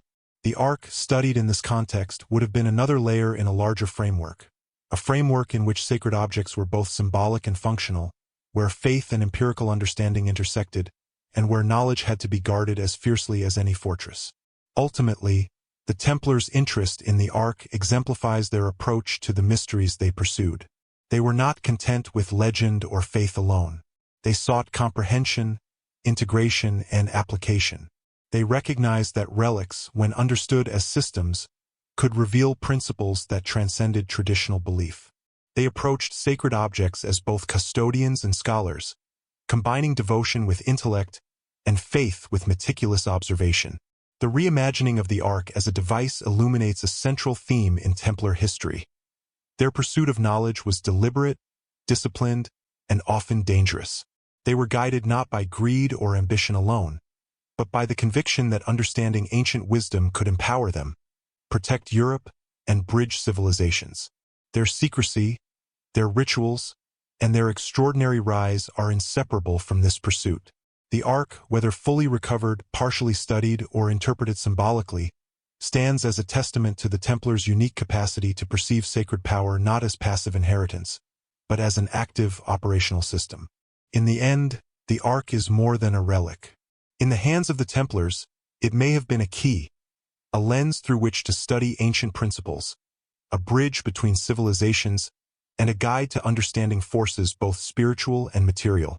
It is the perfect symbol of the Order's dual mission: to protect the sacred and to understand it, to guard knowledge and to apply it with discipline, and to navigate a world in which power, mystery, and danger are inextricably intertwined. The lessons gleaned from the Ark, encoded in their architecture, ritual, and strategy, would echo through their order for centuries, shaping not only their destiny but the very perception of history itself. The deeper the Templars delved into ancient knowledge, the more apparent a fundamental tension became. The very wisdom they sought threatened the structures that had sustained Europe for centuries. The Church, which had sanctioned and protected their order, viewed faith as an absolute, immutable guide. Power and knowledge were to be mediated through doctrine, ritual, and hierarchy. But the Templars, trained to observe, analyze, and integrate what they discovered, began to encounter truths that challenged this framework. Knowledge, they realized, could operate independently of authority, and that realization was profoundly unsettling, both for themselves and for the world around them. Europe, in the 12th and 13th centuries, was a continent governed by belief. Kings ruled by divine right, and the Church claimed ultimate moral authority. To question sacred truths was not merely heresy. It was dangerous. Yet the Templars' exposure to Egyptian sacred sciences, pre-dynastic wisdom, and hidden priesthoods suggested that knowledge existed beyond the reach of ecclesiastical control. Geometry, astronomy, and ritual were not merely metaphors. They were operational systems, capable of manipulating perception, influence, and even the organization of society. Such understanding could not be fully contained within the doctrines of the Church. This created a paradox. The Templars were simultaneously defenders of the faith and inheritors of a knowledge that could undermine it.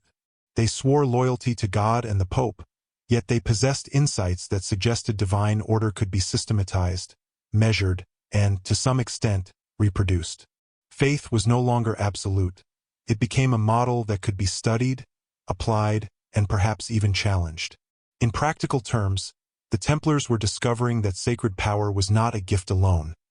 It was a function of knowledge, precision, and application. The implications of this were dangerous. If knowledge could generate authority independent of the Church, then kings, clergy, and rulers could be exposed as dependent, limited, or even irrelevant in certain contexts. The ability to understand and manipulate systems of influence was inherently destabilizing. This was not theoretical. It could affect politics, warfare, and society itself. An order that commanded wealth, armies, and intelligence, and simultaneously understood ancient principles beyond the comprehension of ordinary rulers, was a potential threat of the highest order. The Church, while outwardly supportive, was not blind to these dangers. Papal records hint at unease regarding the order's secrecy, independence, and unusual practices. The Templars' methods were disciplined but opaque. Their architecture contained lessons and alignments invisible to uninitiated eyes. Their rituals hinted at knowledge derived from civilizations older than Christendom itself. For some within the Church, this was awe-inspiring. For others, it was terrifying. The potential for misinterpretation, misuse, or rebellion was real. Knowledge, unlike armies or tithes, could not be easily taxed or commanded. It acted independently, spreading influence quietly and unpredictably. The Templars themselves were aware of these risks. They had witnessed the power of knowledge in Egypt, where priesthoods preserved wisdom through ritual, architecture, and encoded texts. They understood that it could be both protective and destructive, depending on who wielded it. Their secrecy was deliberate, their hierarchy designed to control access, and their rituals structured to ensure that understanding was accompanied by discipline. Knowledge was a tool, a weapon, and a responsibility, not a toy for the reckless or the unprepared. Yet the tension between revelation and orthodoxy could not be entirely avoided. As the order's influence spread, questions arose among kings, nobles, and clergy. Why did the Templars operate independently? Why did they control wealth and armies without feudal obligations? Why did their rituals remain secret? Such questions, once whispered, eventually became accusations. The very knowledge that empowered the order also created suspicion, envy, and fear. To those who did not understand the systems the Templars had inherited from ancient civilizations, their power appeared unnatural, dangerous, and possibly heretical. It is crucial to recognize that the Templars' knowledge did not directly challenge faith, at least not initially. Their goal was not to disprove God or the Church. Rather, they were uncovering principles that suggested a universe with order beyond dogma, a cosmos in which sacred power could be studied, understood, and applied. For the Church, which relied on interpretation, mediation, and hierarchy, this was threatening. Knowledge that existed independently of ecclesiastical authority undermined the very foundation of centralized spiritual control. The practical consequences were also apparent in strategy and warfare. Templar fortresses and logistics reflected an understanding of geometry, astronomy, and human behavior that gave them a decisive advantage. Banking networks and diplomatic channels were optimized for efficiency and security in ways that rivaled kings' administrations. These systems, informed by lessons from Egypt and other ancient civilizations, allowed the Templars to operate with autonomy and resilience. While outwardly loyal to God and king, their internal systems suggested a model of power that did not rely on traditional authority. A subtle, invisible form of mastery that could destabilize Europe if misinterpreted or exposed. The tension extended to morality and ritual. The Templars' ceremonies, informed by symbolic systems learned in Jerusalem and Egypt, were designed to transmit knowledge safely. Initiates progressed through stages of understanding, encountering principles encoded in geometry, architecture, and symbolic action. To outsiders, these rituals appeared mysterious or even heretical. To the initiated, they were practical applications of knowledge, aligning personal discipline with cosmic principles. The disparity between perception and reality created an environment where misunderstanding could quickly escalate into accusations of blasphemy or conspiracy. Ultimately, the Templars' exposure to ancient knowledge forced a profound internal reckoning. Their faith demanded obedience to church doctrine. Their understanding revealed patterns, systems, and principles that could operate independently of authority. This tension between belief and comprehension, between obedience and insight, shaped the order's culture, hierarchy, and secrecy. It informed their architecture, their banking, and their approach to diplomacy and warfare. It created a unique blend of devotion, discipline, and intellectual rigor, a combination that made the Templars extraordinary and, ultimately, a target. The danger of knowledge also framed the Templars' ultimate vulnerability. While their skill, discipline, and insight allowed them to achieve unprecedented power, it also made them threatening to kings and clergy who lacked access to the same understanding. Knowledge does not conform to hierarchy. It acts according to principles independent of human desire. The Templars' mastery of these principles, their ability to integrate them into practical systems, and their discretion in handling them created a paradox. The order was protected and revered, yet inherently precarious. In essence, the Templars' engagement with knowledge that undermined heaven illustrates a timeless principle. Power that arises from understanding, rather than force alone, can destabilize existing structures. The order's rise, their discipline, and their extraordinary influence cannot be separated from the lessons they learned in Egypt, beneath the Temple Mount, and through their eastern networks. Knowledge was the foundation of their strength, but it was also the source of their eventual peril. By recognizing this tension, we begin to understand why the Templars inspired both awe and fear. Their pursuit of sacred systems, combined with their military, financial, and diplomatic expertise, created an organization that operated on a plane above conventional authority. To kings and clerics, they appeared untouchable, inscrutable, and potentially dangerous. And in the end, it was precisely this combination, the integration of knowledge, discipline, and faith, that would provoke the forces that sought to destroy them, setting the stage for one of history's most infamous betrayals. The Templars' journey demonstrates that knowledge, while empowering, is also inherently destabilizing. To harness it requires not only skill and discipline, but foresight and restraint. The Order's understanding of ancient systems allowed them to operate with extraordinary autonomy and influence, but it also created a tension between revelation and orthodoxy that could not be resolved entirely within the structures of medieval Europe. The story of their rise, and the peril it invited, is a cautionary tale about the power and danger of understanding that transcends authority, and the cost of possessing knowledge that the world is not yet ready to accept. By the early 14th century, the Templars had become indispensable and simultaneously unnerving to the rulers of Europe. Among them, King Philip IV of France, known to history as Philip the Fair, presents a particularly revealing case. A shrewd, calculating monarch, Philip's reign was marked by both ambition and vulnerability. He sought to expand his authority, secure his kingdom, and stabilize his finances, yet he faced persistent debt, political rivals, and a church whose influence threatened to limit his power. In this environment, the Templars' extraordinary wealth, autonomy, and access to knowledge became both a tool and a threat. Philip's indebtedness to the Templars was significant. The order operated as an international bank long before modern financial systems existed. Monarchs, nobles, and merchants deposited funds, arranged letters of credit, and facilitated transfers across borders with the Templars' assistance. Philip had borrowed extensively, relying on the order's vaults to fund campaigns and manage his treasury. Their autonomy, once a convenience, began to feel like leverage. The king owed them wealth he could not easily repay, wealth that, in the wrong hands, could challenge his authority. But financial strain was only one facet of Philip's anxiety. The Templars' independence was unprecedented. They answered to the Pope, not to secular rulers, and their military, economic, and diplomatic reach extended across Europe and into the Levant. Unlike ordinary nobles or clerics, they could act beyond the king's control, moving men, money, and information with a freedom unmatched by any other institution.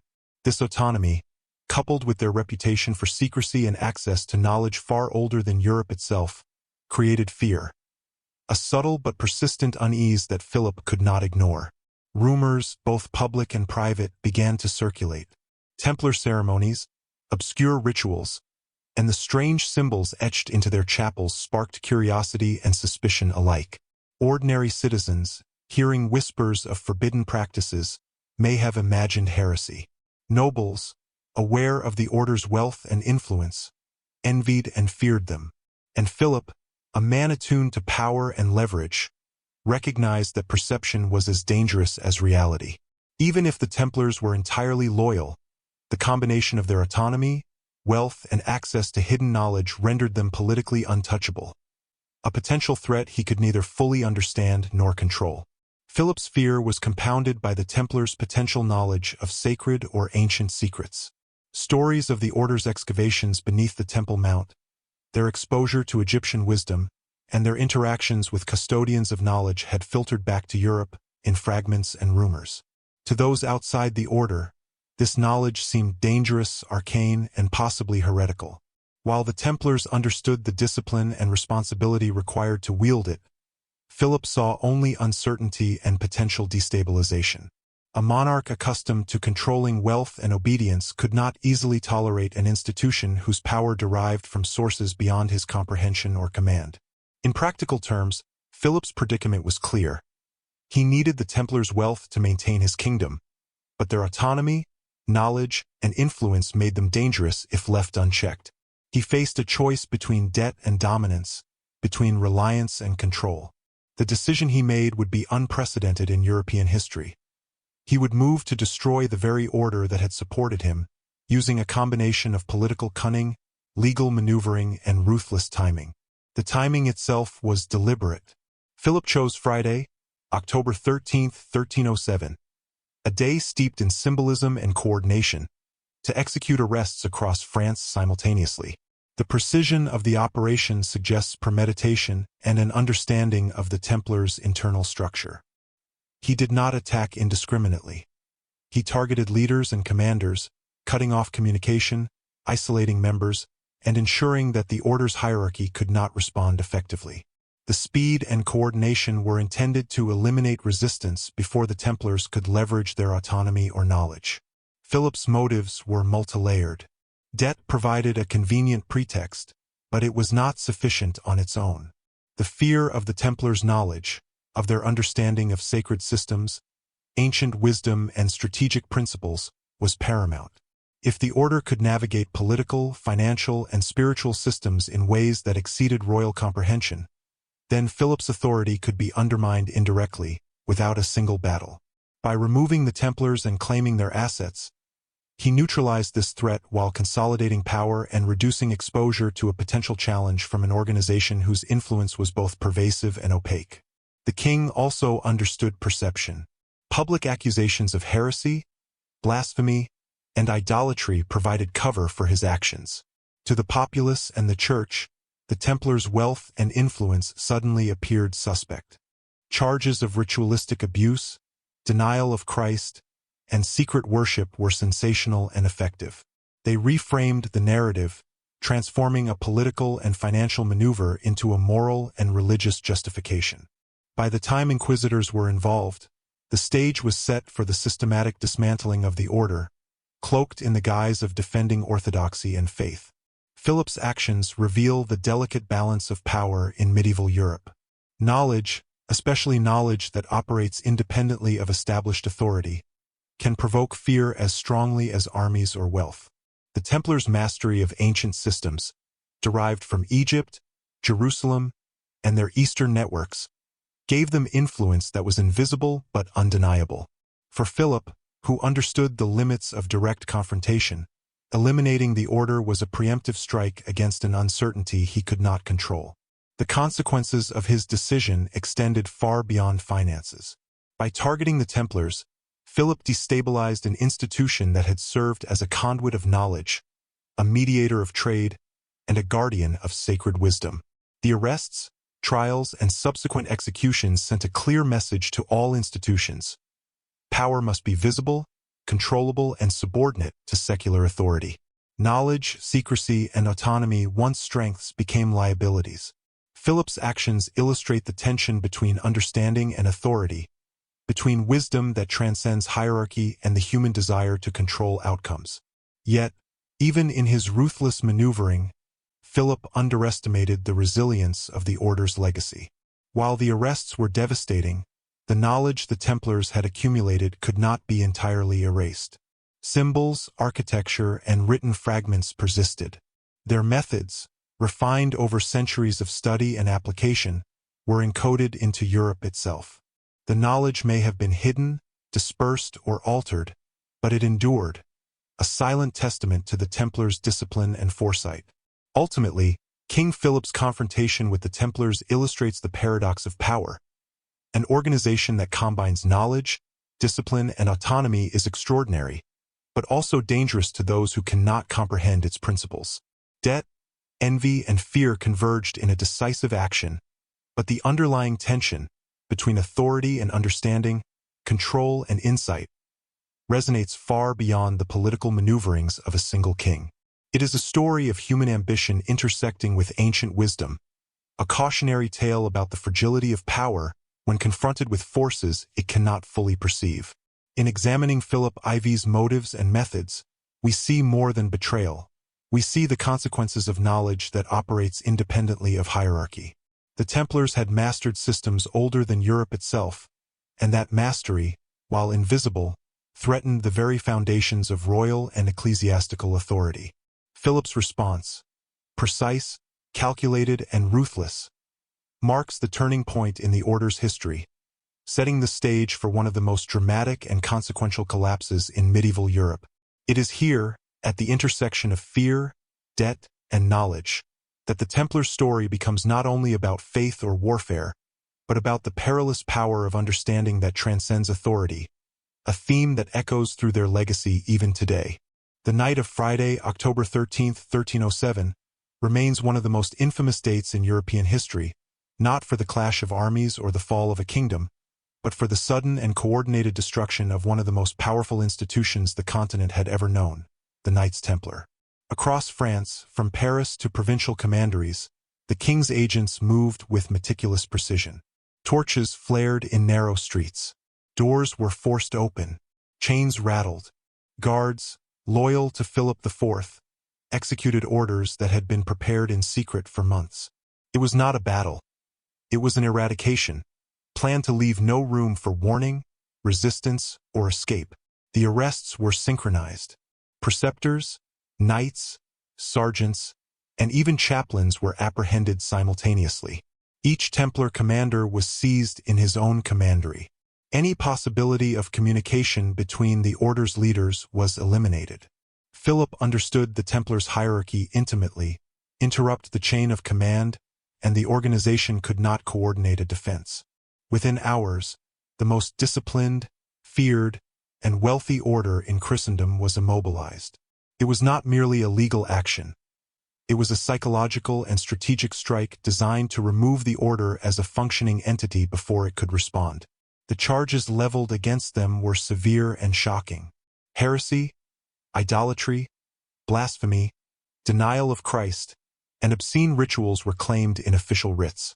Eyewitness accounts of torture later recorded confessions, forced, ambiguous, and often contradictory, that described spitting on crosses, worshipping idols, and engaging in perverse practices. For the common people, these stories were sensational, reinforcing fears of secret societies operating beyond comprehension.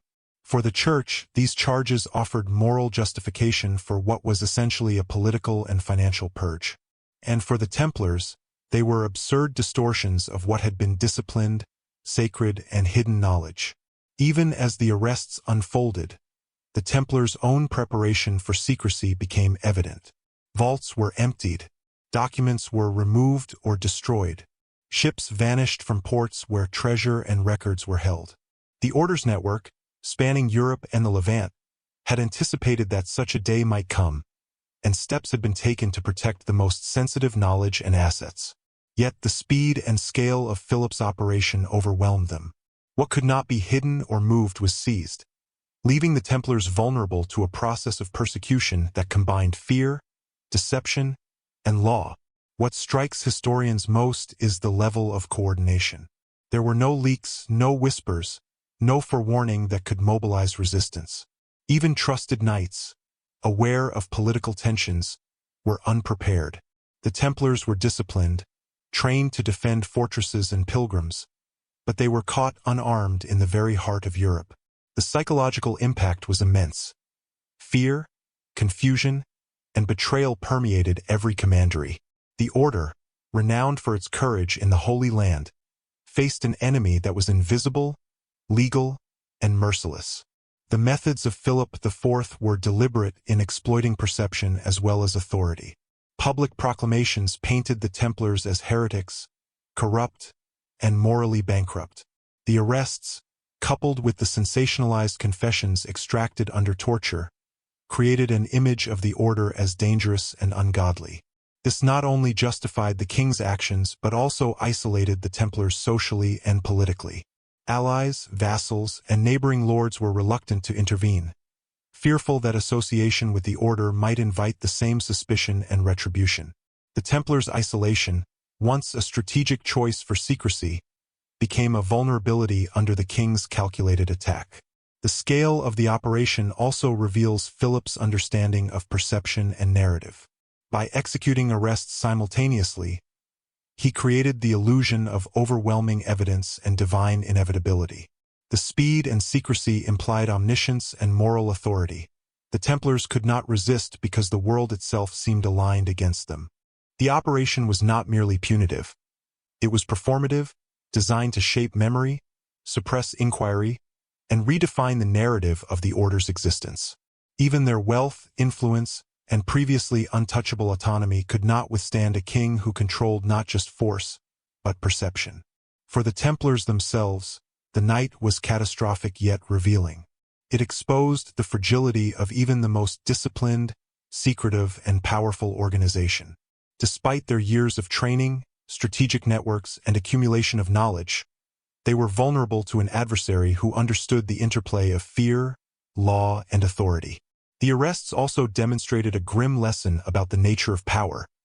Knowledge and skill, no matter how profound, cannot fully shield an organization from political ambition and human envy. Yet, even in this crisis, the Templars' discipline persisted. Knights maintained composure under threat, and some attempted to protect the most sensitive knowledge, hiding texts, symbols, and perhaps even relics. Chroniclers later suggested that fragments of their discoveries were smuggled out or preserved secretly, ensuring that while the Order as a political and military entity was vulnerable, the essence of its knowledge could endure. In many ways, the Templars' training in secrecy, observation, and disciplined hierarchy allowed them to weather a physical assault even as their institutions were dismantled. The arrests also highlight the tension between appearance and reality. To the public, the Templars suddenly appeared guilty of unimaginable crimes. To the king, they were a threat to his authority and wealth. To the Order, the charges were distortions of disciplined practice, misinterpretations of ritual, and, at worst, exaggerations created to justify a calculated purge. The disparity between these perspectives underscores the fragility of perception in medieval society, where rumor, ritual, and symbolism could be weaponized as effectively as armies or gold. As dawn broke across France, the scale of Philip's operation became clear. Commanderies were empty or seized. Leaders were imprisoned, tortured, or executed. Wealth and treasures were confiscated. Pilgrims and locals, previously accustomed to the Templars' presence, were confronted with the sudden absence of an institution that had been both protector and enigma.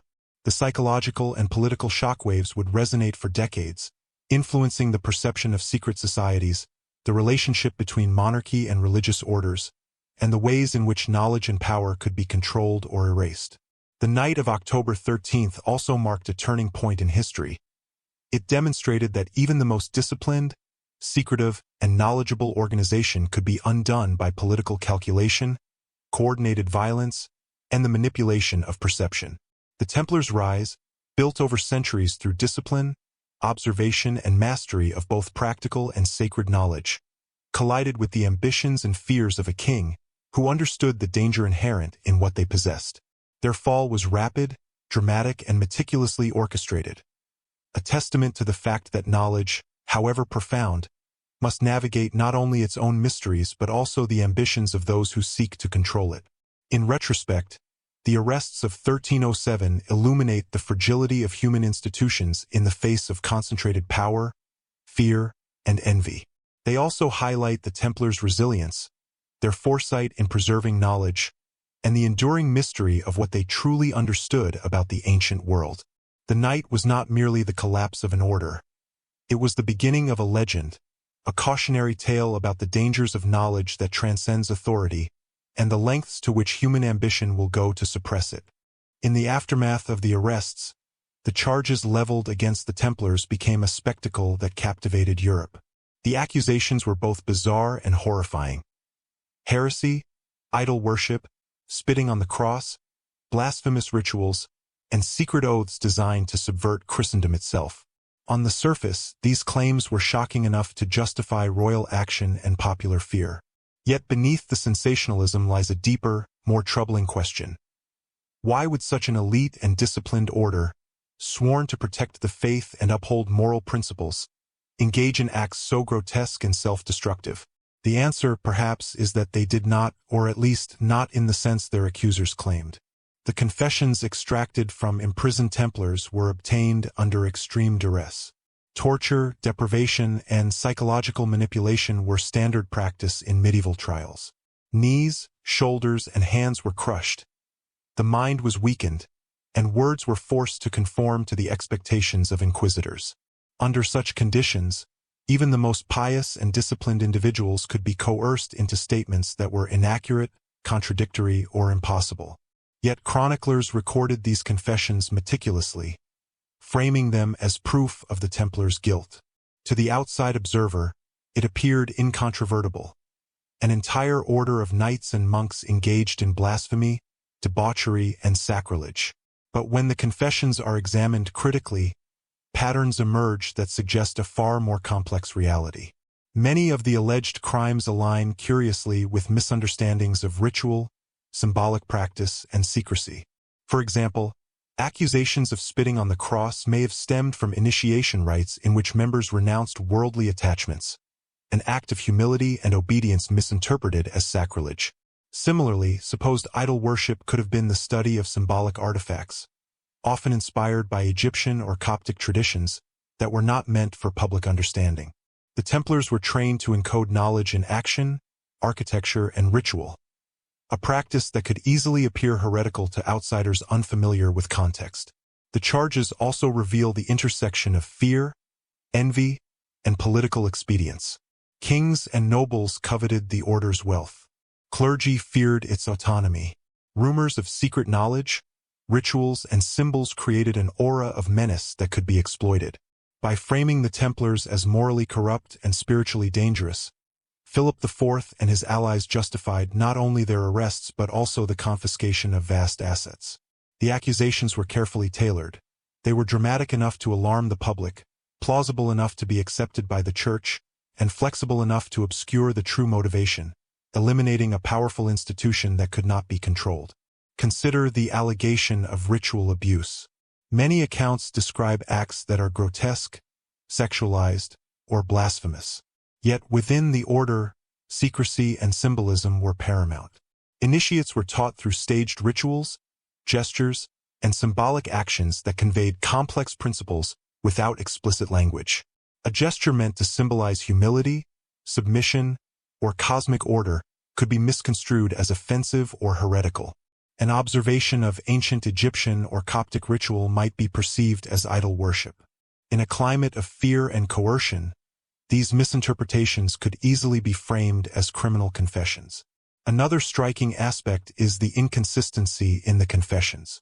Templars from different regions, under similar duress, reported remarkably similar charges, yet details often contradicted one another.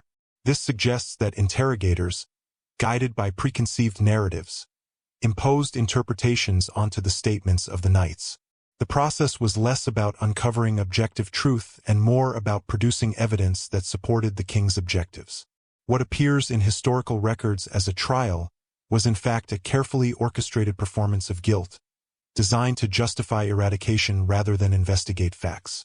The manipulation of public perception was equally important. Rumors of blasphemy, obscenity, and idol worship spread quickly, amplified by fear, envy, and imagination. Ordinary people, who had long revered the Templars for their discipline and protection, were now instructed to see them as corrupt, dangerous, and unholy. The narrative transformed the order from a symbol of faith and order into a cautionary tale about the dangers of unchecked power. In doing so, the king ensured that the public would support, or at least tolerate, the destruction of an institution that otherwise commanded loyalty and admiration. Yet the true nature of the Templars' practices suggests a very different story. Rituals, symbolism, and the study of ancient knowledge formed the backbone of the order's internal discipline. Initiation involved understanding principles encoded in architecture, geometry, and ceremonial action. Knowledge derived from Egypt, the Temple Mount, and the order's Eastern network was carefully preserved and transmitted through these practices. To those outside the order, unfamiliar with the symbolic language, these acts seemed mysterious or dangerous. To the Templars, they were practical exercises in observation, discipline, and understanding, training that allowed them to navigate a world filled with political, spiritual, and physical dangers. This misinterpretation becomes even more apparent when considering the order's extraordinary discipline and cohesion. For 2 centuries, the Templars had maintained strict rules, vows of obedience, and hierarchical organization, all while managing vast wealth, military operations, and international networks. Their commitment to secrecy, order, and ritual was not evidence of corruption. It was a mechanism for safeguarding both knowledge and the order itself. What inquisitors saw as heresy or blasphemy was, in reality, a sophisticated system of internal governance and education designed to ensure that dangerous knowledge remained controlled, disciplined, and effective. The charges also highlight a broader tension between knowledge and perception. Knowledge that operates independently of authority is inherently threatening, particularly when it is misunderstood. The Templars had learned from civilizations older than Europe, absorbing wisdom from Egypt, Jerusalem, and the East. This knowledge allowed them to act in ways invisible to kings, popes, and rivals, creating influence that could not be easily taxed, controlled, or extinguished. For those who could not comprehend these methods, secrecy and ritual appeared as deviance, heresy, or criminality. Finally, the accusations against the Templars serve as a reminder of the power of narrative. History is often written by those who control perception, not by those who hold truth. In the case of the Templars, the narrative of corruption and blasphemy justified confiscation, imprisonment, and execution, while obscuring the true motivations, fear of knowledge, power, and independence. The sensational nature of the charges ensured that the public, the church, and political rivals would accept the destruction of the order as necessary, even inevitable. The trials of the Templars, which followed the mass arrests of October 13, 1307, were not ordinary judicial proceedings. They were meticulously orchestrated events, blending political theater, religious authority, and coercive interrogation into a process designed to dismantle an institution while maintaining the illusion of legitimacy. Across Europe, judges, inquisitors, and scribes convened to extract confessions, often under brutal duress. The order, previously untouchable, found itself caught in a web of accusations, torture, and manipulated testimony that would define its legacy for centuries. From the outset, the trials were heavily skewed in the king's favor. Philip IV had already established control over much of the evidence and the narrative. Agents had confiscated wealth, removed documents, and isolated key members of the order. In France, trials were conducted under the close supervision of royal officials, while the Pope, pressured by political circumstances, issued commands that framed the proceedings as necessary for the defense of orthodoxy. The legal machinery was sophisticated, but it was not impartial. The process was designed to produce predetermined outcomes: guilt, confiscation, and ultimate destruction. Torture was central to this process. Medieval interrogators relied on methods designed to break both the body and the spirit. Knees were crushed with wooden wedges, fingers dislocated, and binding devices applied to restrict movement for hours or days. The goal was not merely to punish, but to induce confessions that conformed to the expectations of authorities. The Templars, trained in discipline and secrecy, resisted as best they could, but even the most steadfast could not withstand the sustained psychological and physical pressure. Under these conditions, statements were inevitably coerced, incomplete, and sometimes contradictory. Yet inquisitors presented them as unambiguous evidence of heresy and corruption. One of the most revealing aspects of the trials was the way ritual and symbolic misunderstanding was framed as criminal behavior. Actions that were part of Templar initiation, study, or internal governance were reinterpreted as blasphemy. Gestures of obedience, symbolic renunciations, or even the careful alignment of objects during ceremonies were distorted into evidence of immoral acts or idol worship. Investigators, unfamiliar with the symbolic logic underpinning Templar practices, treated these complex, deliberate systems of learning as proof of depravity. What had been disciplined, sacred, and functional became, in the eyes of authorities, evidence of moral and spiritual corruption. Despite the brutality, some Templars resisted fully. Grand Master Jacques de Molay, in particular, became a symbol of courage and defiance. When confronted with accusations, he refused to renounce his order or falsify confessions. His steadfastness is particularly notable given the widespread compliance induced by torture among other members. De Molay understood that their knowledge, discipline, and integrity were more enduring than the material structures the king could seize. His resistance also highlights a critical aspect of the trials: the Templars' awareness that the accusations, no matter how grotesque, were fundamentally a tool for political and financial ends. The trials were extensive and highly publicized, with chroniclers documenting events that were both factual and dramatized. Witnesses and inquisitors reported confessions in which Templars admitted to spitting on the cross, denying Christ, or engaging in bizarre and immoral ceremonies. Historians analyzing these records note a pattern. The confessions often repeated the same themes, regardless of the individual knight's experience, and contradicted one another in crucial details. This repetition suggests that the interrogation process was guided by predetermined scripts, with the aim of producing a uniform narrative of guilt rather than uncovering actual transgressions. Another layer of the trials involved the suppression of knowledge. Documents, letters, and manuscripts held by the order were confiscated, catalogued, and often destroyed. Vaults that had once held treasure, relics, and records of ancient wisdom were emptied. The king's agents prioritized materials that could demonstrate wealth, influence, and potential threat, while the more subtle lessons encoded in symbols, architecture, and ritual were more difficult to seize. Nevertheless, the trials aimed to isolate these forms of knowledge, reduce their transmission, and ensure that the order's intellectual legacy would be fragmented. The psychological impact on the members of the order was profound. Knights and commanders who had been trained in discipline, observation, and secrecy found themselves powerless against the combined weight of royal authority and manipulated perception.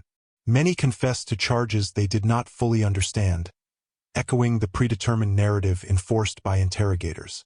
Others attempted to shield sensitive knowledge even as their personal safety became increasingly precarious. The trials became an arena in which moral, spiritual, and intellectual integrity was tested against overwhelming force and fear. The Pope's role in the trials was complex. While he initially sought to temper Philip's aggression, the papacy ultimately provided a veneer of legitimacy to the proceedings. Papal bulls sanctioned investigations, called for the production of evidence, and emphasized the moral necessity of identifying heresy. Yet, in practice, the Church's involvement often reinforced the king's objectives. The combination of ecclesiastical authority and royal power created a system in which the Templars' guilt was effectively assumed, and their ability to defend themselves constrained by procedural and physical coercion. The trials also illustrate the broader tension between secrecy and power. The Templars' autonomy, discipline, and hidden knowledge had previously been sources of strength. Now they became vulnerabilities. Secrets that had been carefully preserved for centuries were suddenly interpreted as evidence of conspiracy. Rituals designed to transmit knowledge safely were framed as heresy. Architectural symbols that encoded wisdom were seen as signs of corruption. The very tools that had enabled the Order's rise were weaponized against them. Despite these pressures, the trials also reveal the resilience of the Templars' organizational logic. Some members successfully concealed key knowledge, ensuring that lessons learned from Egypt, the Temple Mount, and other explorations survived beyond the dissolution of the Order. Even as commanderies were seized and leaders imprisoned, the intellectual and symbolic foundations of the Order persisted, embedded in architecture, manuscripts, and the memories of those who had been initiated. The Templars' capacity to preserve wisdom under duress underscores the depth of their discipline and the foresight with which they structured their organization. In many ways, the trials were a theater of control, perception, and fear. They combined legal authority, sensational accusations, and coercion to dismantle a powerful institution while maintaining the appearance of justice. The culmination of the Templars' trials was not merely a matter of law or politics. It was a calculated orchestration of fear, spectacle, and moral authority. By the early 1310s, the Order had been systematically dismantled across Europe, its wealth seized, its leaders imprisoned, and its reputation in tatters. Yet the final act of the Templar story, the execution of its leaders, revealed the full measure of human ambition, envy, and the fear of knowledge that exceeded ordinary understanding. Among those executed, Grand Master Jacques de Molay stands as a figure whose courage, defiance, and ultimate fate would transform the Templars' demise into legend. De Molay had survived years of imprisonment, torture, and coerced interrogations. Despite the pressure to confess, recant, or betray the Order, he maintained his integrity. Contemporary chroniclers describe him as calm, resolute, and unwavering, a man who understood that the value of the Templars extended far beyond their physical existence. He recognized that their greatest treasures were not gold or land, but knowledge, discipline, and wisdom encoded in ritual, architecture, and secret networks. Even as Philip IV and his allies sought to erase the Order, de Molay's steadfastness highlighted the enduring strength of the principles upon which it was founded. The final sentences were delivered with deliberate spectacle. In March 1314, de Molay, along with other senior Templar leaders, was burned at the stake on the Isle de Juifs, an island in the Seine near Paris. Eyewitness accounts describe the ceremony as public, dramatic, and designed to instill awe and terror. Torches illuminated the night, while crowds watched as the king's authority, both temporal and moral, was asserted in the most absolute terms. The execution was intended to demonstrate the consequences of heresy, disobedience, and secrecy, reinforcing the king's control over both church and society. Yet even in death, de Molay's actions conveyed a message. According to multiple sources, he remained defiant until the end, calling upon God to witness the injustice and, in some accounts, cursing those responsible for the Order's destruction. Whether literal or symbolic, these declarations reinforced the narrative that the Templars' downfall was not due to moral failings, but to fear and envy.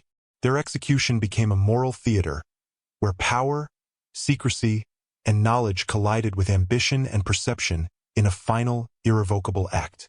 The burning of the Templar leaders was both a physical and psychological act. Physically, it removed the individuals who had coordinated the order's operations, maintained its internal discipline, and guarded its most sensitive knowledge. Psychologically, it demonstrated the reach of royal authority and the consequences of autonomy. The spectacle was designed to dissuade remaining members, sympathizers, and potential challengers from resisting. It was a warning. Knowledge, independence, and influence must be subordinated to the will of secular authority, or destruction will follow. Yet the very method of execution also ensured that the Templars' legacy would endure. Fire, while intended to obliterate, became a symbol of martyrdom, courage, and resistance. De Molay's composure under torment, his refusal to betray the order, and his final declarations created a narrative of integrity and defiance that persisted long after the flames were extinguished. The public nature of the execution meant that Europe remembered not only the order's supposed crimes, but also its discipline, courage, and the injustice of its eradication. The knowledge the Templars had accumulated, lessons from Egypt, Jerusalem, and their eastern networks, did not perish with them. Many texts, symbols, and architectural principles had already been encoded into structures, preserved in private vaults, or transmitted to trusted allies. While the organization itself was destroyed, its intellectual and symbolic legacy survived in ways both subtle and profound. De Molay's execution, therefore, was not the end of the Templars' influence, but a transformation, from visible, organized power to hidden, enduring legacy. The fall of the order also illustrates the interplay between fear and perception. Philip IV and his agents understood that they could not simply seize wealth or imprison members. They had to control the narrative. Accusations of heresy, ritual abuse, and secret oaths created an environment where the public, clergy, and nobility accepted the destruction as just. The executions, particularly of the leaders, served as the final act of this narrative construction, converting a political and financial purge into a moral spectacle. Yet the very extremity of the act ensured that the Templars would remain in collective memory, mysterious, feared, and revered, far longer than their actual operational presence could have achieved. De Molay's death also highlights the tension between knowledge and authority.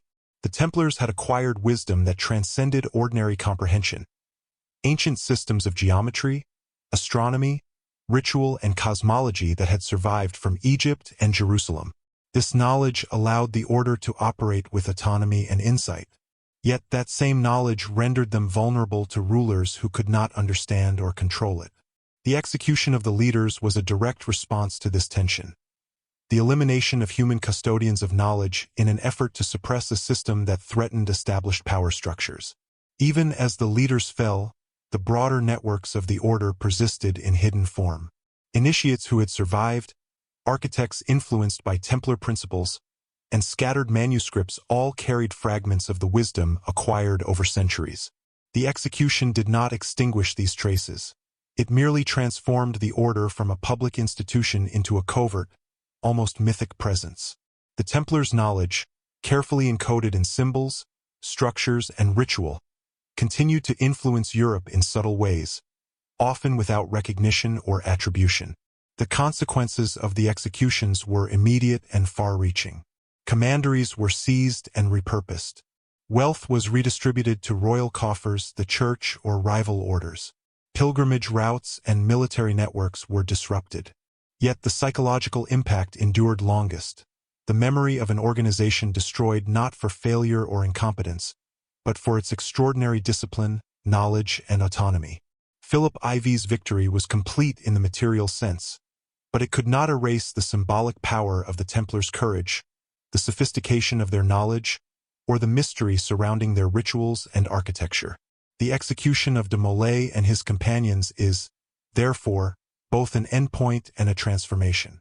It marks the collapse of the order as a functioning institution, yet it crystallizes its legend, enshrining principles of courage, secrecy, and disciplined wisdom in the European consciousness. The spectacle, intended to terrify and erase, paradoxically immortalized the Templars. Their story became a cautionary tale, a mystery, and a source of fascination. A narrative that continues to captivate historians, storytellers, and seekers of hidden knowledge to this day. In examining the deaths of the Templar leaders, it becomes clear that their ultimate vulnerability was not their faith, their discipline, or even their knowledge. It was the perception of that knowledge as dangerous, uncontrolled, and threatening to authority. Their executions were designed to neutralize both the real and perceived power of the order. Yet the principles that made them extraordinary, secrecy, discipline, mastery of knowledge, and courage under pressure, ensured that their influence endured, hidden yet potent, long after the flames of the Isle de Juifs had consumed their bodies. In the end, the execution of Jacques de Molay and the Templar leadership represents a paradox of power. Those who possess knowledge and discipline beyond comprehension can inspire both reverence and fear. The order's destruction was intended to erase its influence, yet it immortalized the Templars, transforming them from a temporal organization into a symbol of courage, mystery, and the enduring challenge posed by knowledge that transcends authority.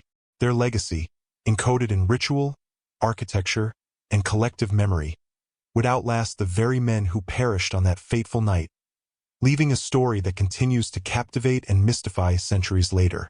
The collapse of the Knights Templar, punctuated by the execution of Jacques de Molay and other senior leaders, was designed to be final, absolute, and unquestionable. Yet the reality was far more complex. Knowledge, once acquired and carefully preserved, is rarely destroyed entirely, and the Templars were masters of secrecy and transmission. The wisdom, practices, and symbolic systems they had accumulated over centuries, from Jerusalem, Egypt, and their expansive Eastern networks, did not vanish with their deaths. Instead, these elements survived, concealed within architecture, private manuscripts, and the minds of initiates who had escaped, intentionally or otherwise, the king's sweep. The order's secret knowledge had always been compartmentalized, a principle learned from the ancient civilizations they studied. Egyptian temples and tombs, as well as the hidden chambers beneath the Temple Mount, demonstrated a consistent approach to preserving wisdom. It was encoded, layered, and restricted to those deemed ready to comprehend it.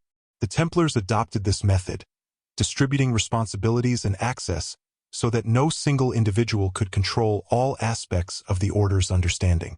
This structure proved invaluable after 1314. Even as kings and inquisitors eliminated physical leadership, the distributed nature of knowledge ensured that fragments survived in unexpected places. Consider the architectural evidence. Templar castles, chapels, and commanderies across Europe were not merely functional military or religious structures. They were repositories of encoded information.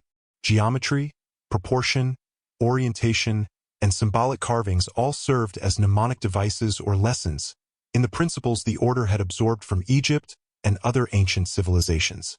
A chapel floor, for instance, might encode ratios reflecting celestial patterns, or a spiral carving might convey a principle of initiation or spiritual progression. To the uninitiated, these details appeared decorative or curious. To those trained in Templar methods, they were instruction manuals, carefully preserved for future generations. Manuscripts and codices also played a critical role. While many were confiscated or destroyed, the Templars had long engaged in copying, translation, and preservation of texts.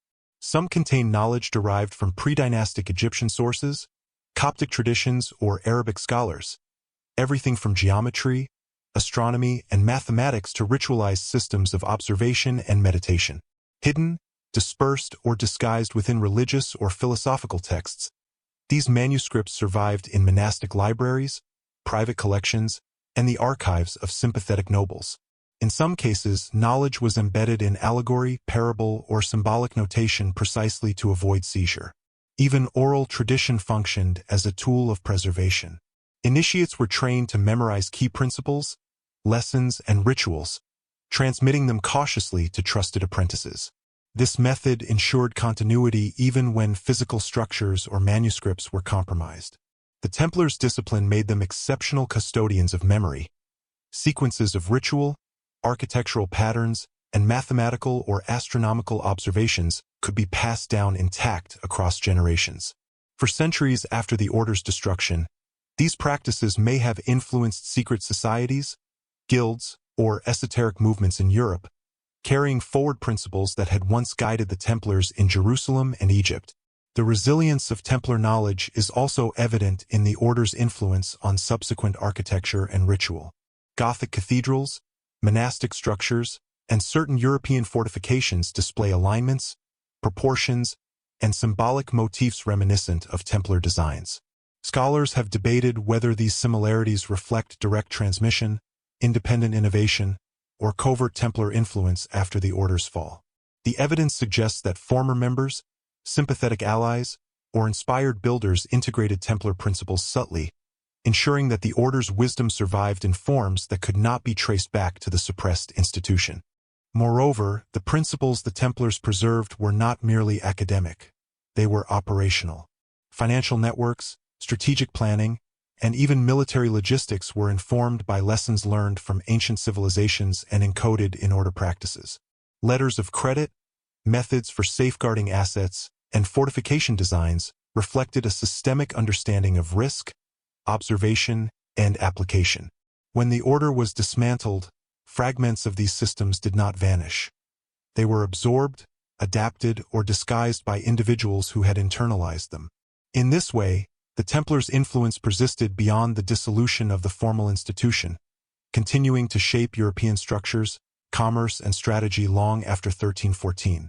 The secrecy surrounding Templar knowledge also contributed to its endurance. Unlike ordinary institutions, which relied on written records or public teaching, the Order cultivated multiple layers of concealment. Initiates learned gradually, understanding only what their role required, and the most dangerous principles were reserved for senior members. Even when leaders were captured or executed, the lessons embedded in ritual, architecture, and oral transmission could not be fully eradicated. This methodology created resilience. Knowledge was both portable and resilient, capable of surviving suppression in the hands of disciplined custodians. There is also evidence that the Templars' knowledge influenced later esoteric and secretive movements. Some historians and researchers have traced symbolic motifs, ritualized practices, and architectural alignments from Templar sites to Freemasonry, Rosicrucianism, and other societies that emerged in the centuries following the Order's dissolution.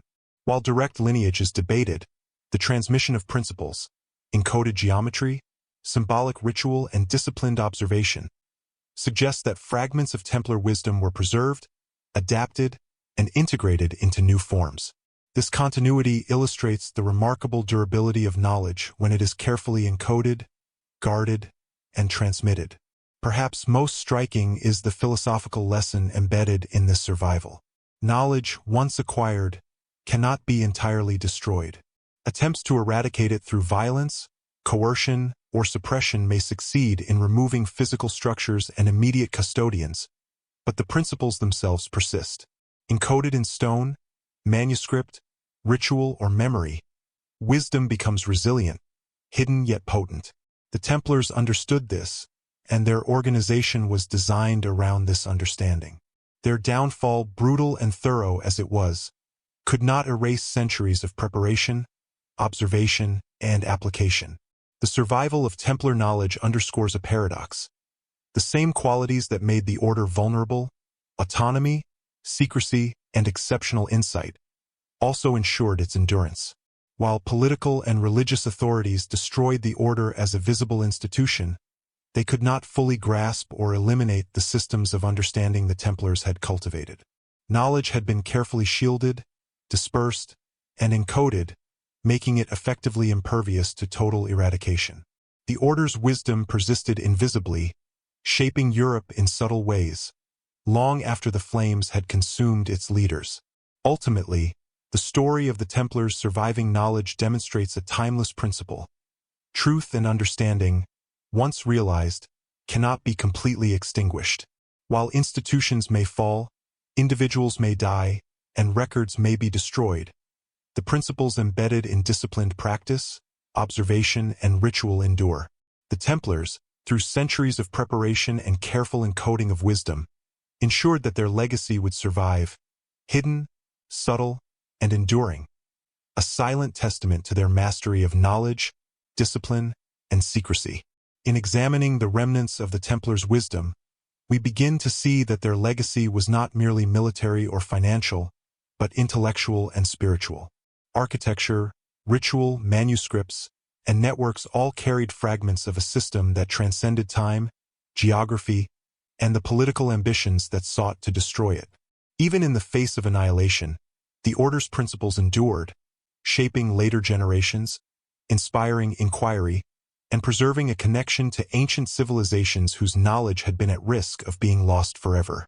The survival of Templar knowledge, therefore, becomes one of the most remarkable aspects of their history. While kings could seize land and gold, and inquisitors could execute leaders, the encoded wisdom of the Order was far more resilient. It had been deliberately designed to survive trials, persecution, and the passage of centuries. In this way, the Templars' story is not merely one of downfall, but also one of enduring influence, a testament to the power of knowledge, secrecy, and disciplined preservation that continues to fascinate and inspire even today. Even after the dissolution of the Templar Order, the shadows of their influence lingered across Europe and beyond. While kings had seized castles, wealth, and property, and inquisitors had executed leaders, the principles, knowledge, and methodologies of the Order proved remarkably resilient. The Templars' mastery of secrecy, observation, and disciplined application of knowledge allowed their legacy to persist in ways that were invisible yet profoundly consequential. These remnants, subtle and dispersed, influenced architecture, financial systems, ritual practices, and esoteric traditions for centuries. The true extent of this survival is only now beginning to be appreciated. Architecture stands as one of the most tangible testaments to the Templars' enduring influence. Across Europe, from France to Portugal and England, structures once built or inspired by the Order retain encoded knowledge within their very design. Gothic cathedrals, Templar chapels, and fortified castles often display precise geometrical alignments, proportional systems, and symbolic motifs that mirror the principles the Templars had absorbed from Egypt and Jerusalem. These were not arbitrary aesthetic choices. They were deliberate embeddings of sacred geometry, astronomical observation, and ritualized instruction. A column, a floor pattern, or a spiral carving could serve as a mnemonic device, transmitting knowledge to those capable of interpreting it. Even after the Order's destruction, these architectural lessons survived, teaching principles of order, proportion, and cosmic alignment to future generations of builders and initiates. Beyond architecture, Templar influence persisted in finance and organizational systems. The Order had operated one of the earliest forms of banking, developing methods to transfer wealth safely across borders, safeguard deposits, and manage resources on a continental scale. Although Philip IV confiscated much of their material wealth, the underlying principles of these systems were not tied to physical assets. They were procedural, relational, and conceptual. Merchants, former associates, and nobles who had interacted with the Order absorbed these practices, applying them in secular contexts and gradually shaping the financial landscape of Europe. Letters of credit, secure transfer methods, and even early forms of insurance may have been influenced by Templar innovations. In this way, the Order's knowledge of risk, trust, and resource management persisted, integrated into European commerce long after their dissolution. Ritual and symbolic knowledge also endured, often in concealed or transformed forms. The Templars had used rituals to encode lessons in geometry, astronomy, discipline, and spiritual insight. These practices were misunderstood during the trials, interpreted as heresy or blasphemy, but the methods themselves remained intact. Initiates who survived the purges retained fragments of this knowledge, transmitting them cautiously to others or integrating them into new contexts.